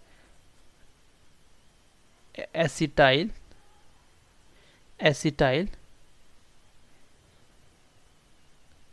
salicylic acid, acetyl salicylic acid. तो एस्पिरिन होती है, पेन किलर में क्या होता है, एस्पिरिन होती है, जिसका केमिकल नेम होता है एसिटाइल सैलिसिलिक एसिड, ठीक है। तो ये 5 पॉइंट मैंने आपको एक्स्ट्रा बता दिए। मैंने आपको पहले ही बोला था हम सिर्फ फैक्ट पे बात कर रहे हैं, फैक्ट आपको अच्छे से पढ़ने पड़ेंगे, यही से क्वेश्चन आता है एग्जाम में। और 80% बच्चे तो ऐसी स्टडी पसंद करते हैं कि जो चीज़ हमें सर प्रोवाइड कर दो कि हम बस पढ़ ले, उसमें से क्वेश्चन आ जाए, ठीक है। जो कॉन्सेप्ट होगा वो हम आपको कॉन्सेप्ट भी समझाएंगे। चलिए अब मैं बात कर लेता हूँ एक फिजिकल और केमिकल चेंज पे, एक फिजिकल चेंज पे और केमिकल चेंज पे, क्योंकि क्वेश्चन एग्जाम में आता है, एग्जाम्पल देगा, बोलेगा इसमें से कौन सा फिजिकल चेंज है, कौन सा केमिकल चेंज है। तो मैं आपको इसका ट्रिक बताता हूँ ताकि आप कोई भी केमिकल और फिजिकल चेंज को समझ पाओ। बाकी इसके बाद हमारा एक बच गया क्या, स्टील के बारे में थोड़ा सा पढ़ना है, आपका मेटल नॉन मेटल खत्म हो गया, ठीक है। चलिए सबसे पहले लिख लीजिए फिजिकल चेंज कौन सा होता है। फिजिकल चेंज क्या होता है, जैसे एक वाटर मॉलिक्यूल्स है, ये सॉलिड फॉर्म में होगा, और वाटर ही आपका लिक्विड फॉर्म में भी होता है, जब बर्फ जम जाती है तो भी वो पानी ही होता है, फॉर्म सॉलिड और लिक्विड। लेकिन इसका जो वेट होगा, जितना वेट इसका होगा उतना ही वेट किसका होगा, इतना होगा ग्राम, ठीक, 18 ग्राम। वेट पे कुछ भी फर्क नहीं आता है, सिर्फ उसकी स्टेज चेंज होती है, वो लिक्विड से सॉलिड, सॉलिड से लिक्विड ऐसा हो सकता है, वो फिजिकल चेंज होती है। जैसे इसको याद कैसे रखेंगे हम लोग, पहली बात तो इसमें वेट पे कोई फर्क नहीं पड़ता, जब भी फिजिकल चेंज होगा वेट पे, मास पे कोई फर्क नहीं पड़ेगा। तो इसमें होता है आपका न्यू सब्सटेंस, क्या होता है, न्यू सब्सटेंस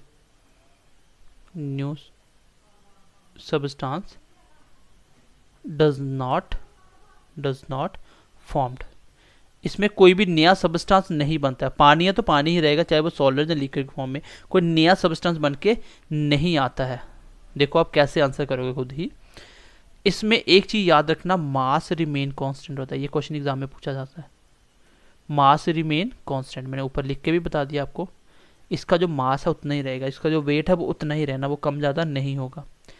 और बेसिकली ये क्या होता है, it is a temporary change, ये एक टेम्पररी चेंज होता है और वापिस अपनी पोजीशन में वापिस आ जाता है, इसको बोलते हैं फिजिकल चेंज।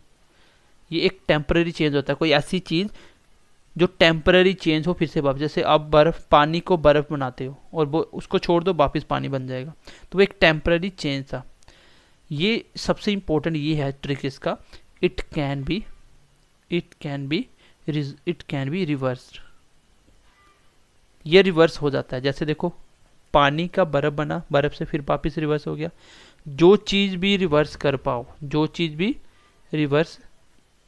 पाओ, वो सारे के सारे कौन से चेंज होते हैं, वो सारे के सारे फिजिकल चेंज होते हैं। जो चीज़ भी रिवर्स कर पाओ, जिस चीज़ से बना वापस वही वापस बन जाए, वो सारे फिजिकल चेंज हैं। जो रिवर्स नहीं कर पाओ वो केमिकल चेंज है। जैसे मैं एग्जांपल दूंगा बहुत अच्छे से समझ जाओगे।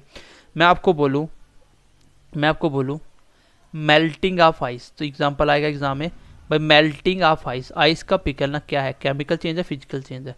तो अब आपका आंसर होगा सर जब बर्फ़ पिघलती है तो वापिस बर्फ़ बन भी सकती है, ठंड होगी, और ये सिर्फ क्या हो रहा है, इसकी पोजीशन चेंज हो रही है, सॉलिड से लिक्विड से सॉलिड बन रही है, बाकी इसमें वेट पे कोई फर्क नहीं पड़ेगा। तो सर ये एक फिजिकल चेंज है।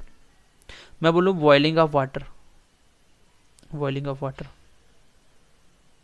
तो पानी जब बॉयल करते हो तो वो क्या होता है, वेपर बन के उड़ जाता है, लेकिन पानी ही रहेगा, वो वापिस वो बारिश में जाके पानी बन के वापिस आ जाता है।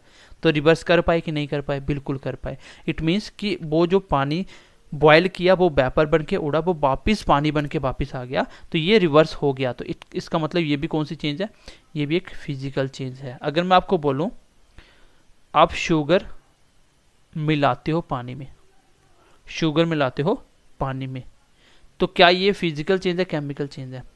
ये भी एक फिजिकल चेंज है, क्योंकि जब आप पानी में शुगर मिलाओगे देन उसके बाद पानी को अगेन बॉयल करो तो पानी उसमें से एवेपोरेट हो जाएगा और बच जाएगा आपका शुगर वापिस, वो आगे पीछे बर्तन पे लग जाएगी सारी, फिर आपसे शुगर बच जाएगी।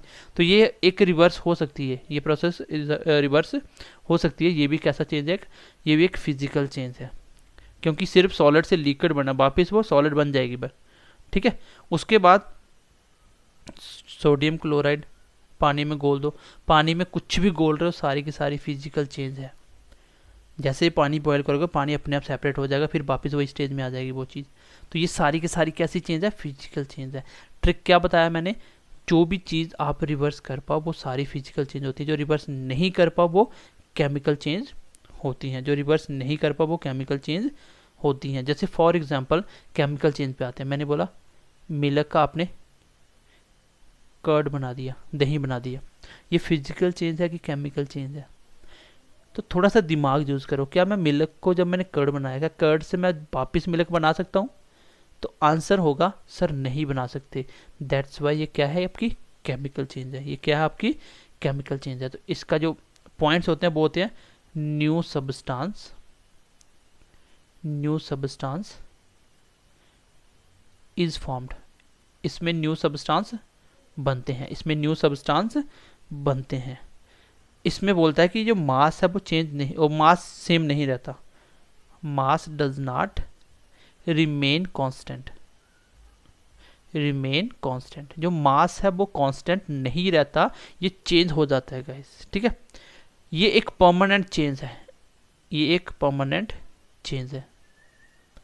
वो एक टेम्परेरी चेंज था, वापिस आ जाता था, ये एक परमानेंट चेंज है। इट कैनॉट बी रिवर्स, ये पॉइंट है जो आपको क्वेश्चन के आंसर निकालने के लिए काम आएगा। It cannot be reverse,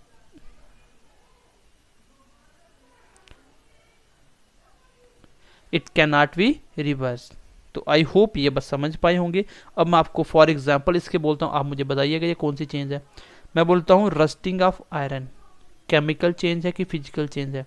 chemical change है कि फिजिकल चेंज है? सर रस्टिंग ऑफ आयरन, जो रस्टिंग ऑफ आयरन है ये कैसी चेंज है? अगर आप आयरन को एक बार जंग लगा देते हो, बाहर पड़े पर रख देते हो, वो जंग लग जाता है, देन क्या उसका वापिस लोहा बन सकता है? नहीं बन पाएगा। तो सर ये एक केमिकल चेंज है। मैं बोलता हूं बर्निंग ऑफ पेपर, अगर आप किसी कागज को जला देते हो देन ये कौन सी है चेंज है, फिजिकल चेंज है कि केमिकल चेंज है? सर आप बोलोगे ये भी एक केमिकल चेंज है, क्योंकि एक बार कागज जल गया तो वो वापस कागज नहीं बन सकता। तो ट्रिक ये हुआ, जो भी चीज़ आप रिवर्स कर पाओगे वो फिजिकल चेंज, और रिवर्स नहीं कर पाओगे that is chemical change, that is chemical change. अब देखो एक नोट डाउन करने वाली बात, एक्स्ट्रा पॉइंट होता है, एक्सेप्शन हमेशा एग्जाम में पूछी जाती है। मैं बोलूँ burning of candle, burning of candle, ये क्या है? बर्निंग ऑफ कैंडल क्या है? तो बताइए मुझे बर्निंग ऑफ कैंडल क्या है। एक तो आप बोल सकते हो कि जो मेल्टिंग ऑफ वैक्स, जो उसमें पॉलीथीन होता है जिसकी बनी होती है वो, उसका पिघलना एक फिजिकल चेंज है। क्यों? क्योंकि मोमबत्ती जब पिघलती, जब जलती है, वापस उसको एक जगह साइड पे कर दो, निकाल दो, आग बंद करो, वो अपने आप जम जाएगी, मतलब वापस सॉलिड से लिक्विड, लिक्विड से सॉलिड हो रही है। ये तो एक फिजिकल चीज़ है। लेकिन इसमें आप बोल सकते हो बर्निंग ऑफ थ्रेड, जो उसमें धागा होता है जिससे मोमबत्ती जलती है, उसका जलना, वो कैसी चेंज है? वो तो सर केमिकल चेंज है, क्योंकि एक बार धागा जल गया वो वापस नहीं आएगा। तो इट मीन्स कि इसमें मेल्टिंग ऑफ वैक्स का होना वो फिजिकल चेंज है, बर्निंग ऑफ थ्रेड का होना केमिकल चेंज है। तो इसका मतलब ये हुआ कि बर्निंग ऑफ कैंडल क्या है, वो बहुत फिजिकल एंड केमिकल चेंज है। मान लो अगर एग्जाम में ऑप्शन आपको बहुत नहीं मिला तो फिर आप किसके साथ जाओगे? फिर आप जाओगे केमिकल चेंज के साथ। फिर किसके साथ जाओगे? केमिकल चेंज के साथ। दोबारा से सुनना, अगर ऑप्शन नहीं हुआ तो अल्टरनेट ऑप्शन ये होगा, फिजिकल चेंज बाद में आएगा, पहले केमिकल आया। क्यों? क्योंकि फिजिकल चेंज में तब आता जब पूरी चीज़ वापस आ जाती, लेकिन आधी चीज़ तो वापस नहीं आई ना, इसलिए इसको केमिकल चेंज माना जाएगा कि रिवर्स नहीं कर सकते इसमें। ठीक है, अदरवाइज बहुत इसका आंसर है। अगर मैं दोबारा से बोल रहा हूँ, ये एनसीईआरटी बुक में आंसर है इसके। अगर ऐसे पूछेगा तो दोनों है, दोनों ऑप्शन नहीं है तो answer will B chemical change, पहली प्रेफरेंस होगी। तो I hope physical change and chemical change आप बहुत अच्छे से समझ गए होंगे। Physical change and chemical change अभी तक आपको कभी समझ नहीं आया होगा, अब आपको समझ आ चुका है कि फिजिकल चेंज केमिकल चेंज में क्या डिफरेंस होता है। फिजिकल चेंज वो चेंज होती है जिसका मास कांस्टेंट रहता है, जिसको मैं रिवर्स कर सकता हूँ, जिसका मास कांस्टेंट रहता है, जिसको मैं रिवर्स कर सकता हूँ। ये एक टेम्पररी चेंज होता है, ठीक है, और ये एक टेम्पररी चेंज होता है, इससे न्यू सब्सटेंस नहीं बना सकते। चलिए अब लास्ट पॉइंट करते हैं, फिर मैं करता हूँ क्लास को ख़त्म। एंड लास्ट पॉइंट इज, अगला लिख लीजिए स्टील, अगला लिख लीजिए स्टील। तो स्टील क्या होता है? स्टील को जब आयरन को आप लोग हार्ड करने के लिए क्या करते हो, उस पर कार्बन मिला देते हो, कार्बन। तो ये क्या करता है इसको, ये इसको प्रोवाइड करता है, टू प्रोवाइड हार्डनेस। लोहे को हार्डनेस कौन प्रोवाइड करता है? जब उस पर कार्बन हम उसमें ऐड कर देते हैं, जब उसमें कार्बन क्या करते हैं हम लोग, ऐड कर देते हैं। कार्बन की परसेंटेज कितनी होती है उसमें, स्टील के अंदर, क्योंकि आयरन के ऊपर जब कार्बन मिक्स होता है तो वो बनती है स्टील। उसमें जो कार्बन की परसेंटेज होती है वो होती है 1.0 to 1.5%। मतलब स्टील बेसिकली आपका आयरन ही होता है। और इसमें होता क्या है, हम लोग कार्बन ऐड कर देते हैं जिसकी वजह से वो क्या बन जाती है, स्टील हो जाती है। उसमें कार्बन होता है, इसकी वजह से वो क्या होती है, स्टील होती है। ठीक है, एक मिनट वेट करना आप। चलो, कोई आपको पूछे सर स्टील क्या होता है, आप बोलो सर आयरन में जब कार्बन मिक्स होता है उसमें जो बनता है उसको बोलते हैं स्टील। अब स्टील के टाइप्स कौन कौन से होते हैं, जैसे आपने आयरन के टाइप पढ़े थे, पिग आयरन और रॉट आयरन, ठीक है। चलिए इसको देखते हैं स्टील क्या होता है। स्टील के टाइप क्या होता है, सबसे पहला टाइप लिख लीजिए, एक तो होता है सॉफ्ट स्टील। क्या होता है, सॉफ्ट स्टील। ये भी कार्बन के बेस पे ही डिवाइड किया गया, जिसमें कार्बन की कितनी कितनी मात्रा है। एक होता है माइल्ड स्टील एंड एक होता है हार्ड स्टील। कैसा होता है, हार्ड स्टील। तो इसमें भी कार्बन के हिसाब से कितना कितना परसेंटेज होता है लिखने की जरूरत नहीं है फिलहाल, ये इसके टाइप होते हैं, क्योंकि क्वेश्चन एग्जाम में पूछा जा सकता है। ये मिल्क नहीं है, माइल्ड है, माइल्ड। क्वेश्चन एग्जाम में पूछा जा सकता है इसमें से कौन सा स्टील का टाइप नहीं है, तो ध्यान से पढ़ना, soft mild hard, soft mild hard, ये स्टील होते हैं। एक सॉफ्ट होता है स्टील, एक थोड़ा सा नॉर्मल हार्ड होता है, एक ज़्यादा हार्ड होता है। तो ये इसके टाइप हैं, ठीक है। एक होता है स्ट्रेनलेस, एक होता है स्ट्रेनलेस।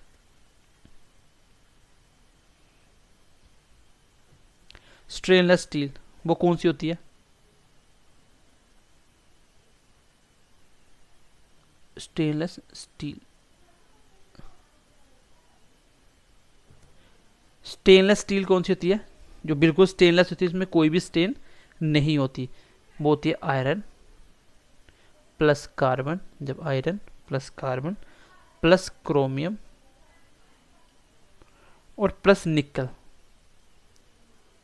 जब ये सारी चीज़ें मिलाई जाती हैं तब जो स्टील बनती है वो होती है आपकी स्टेनलेस।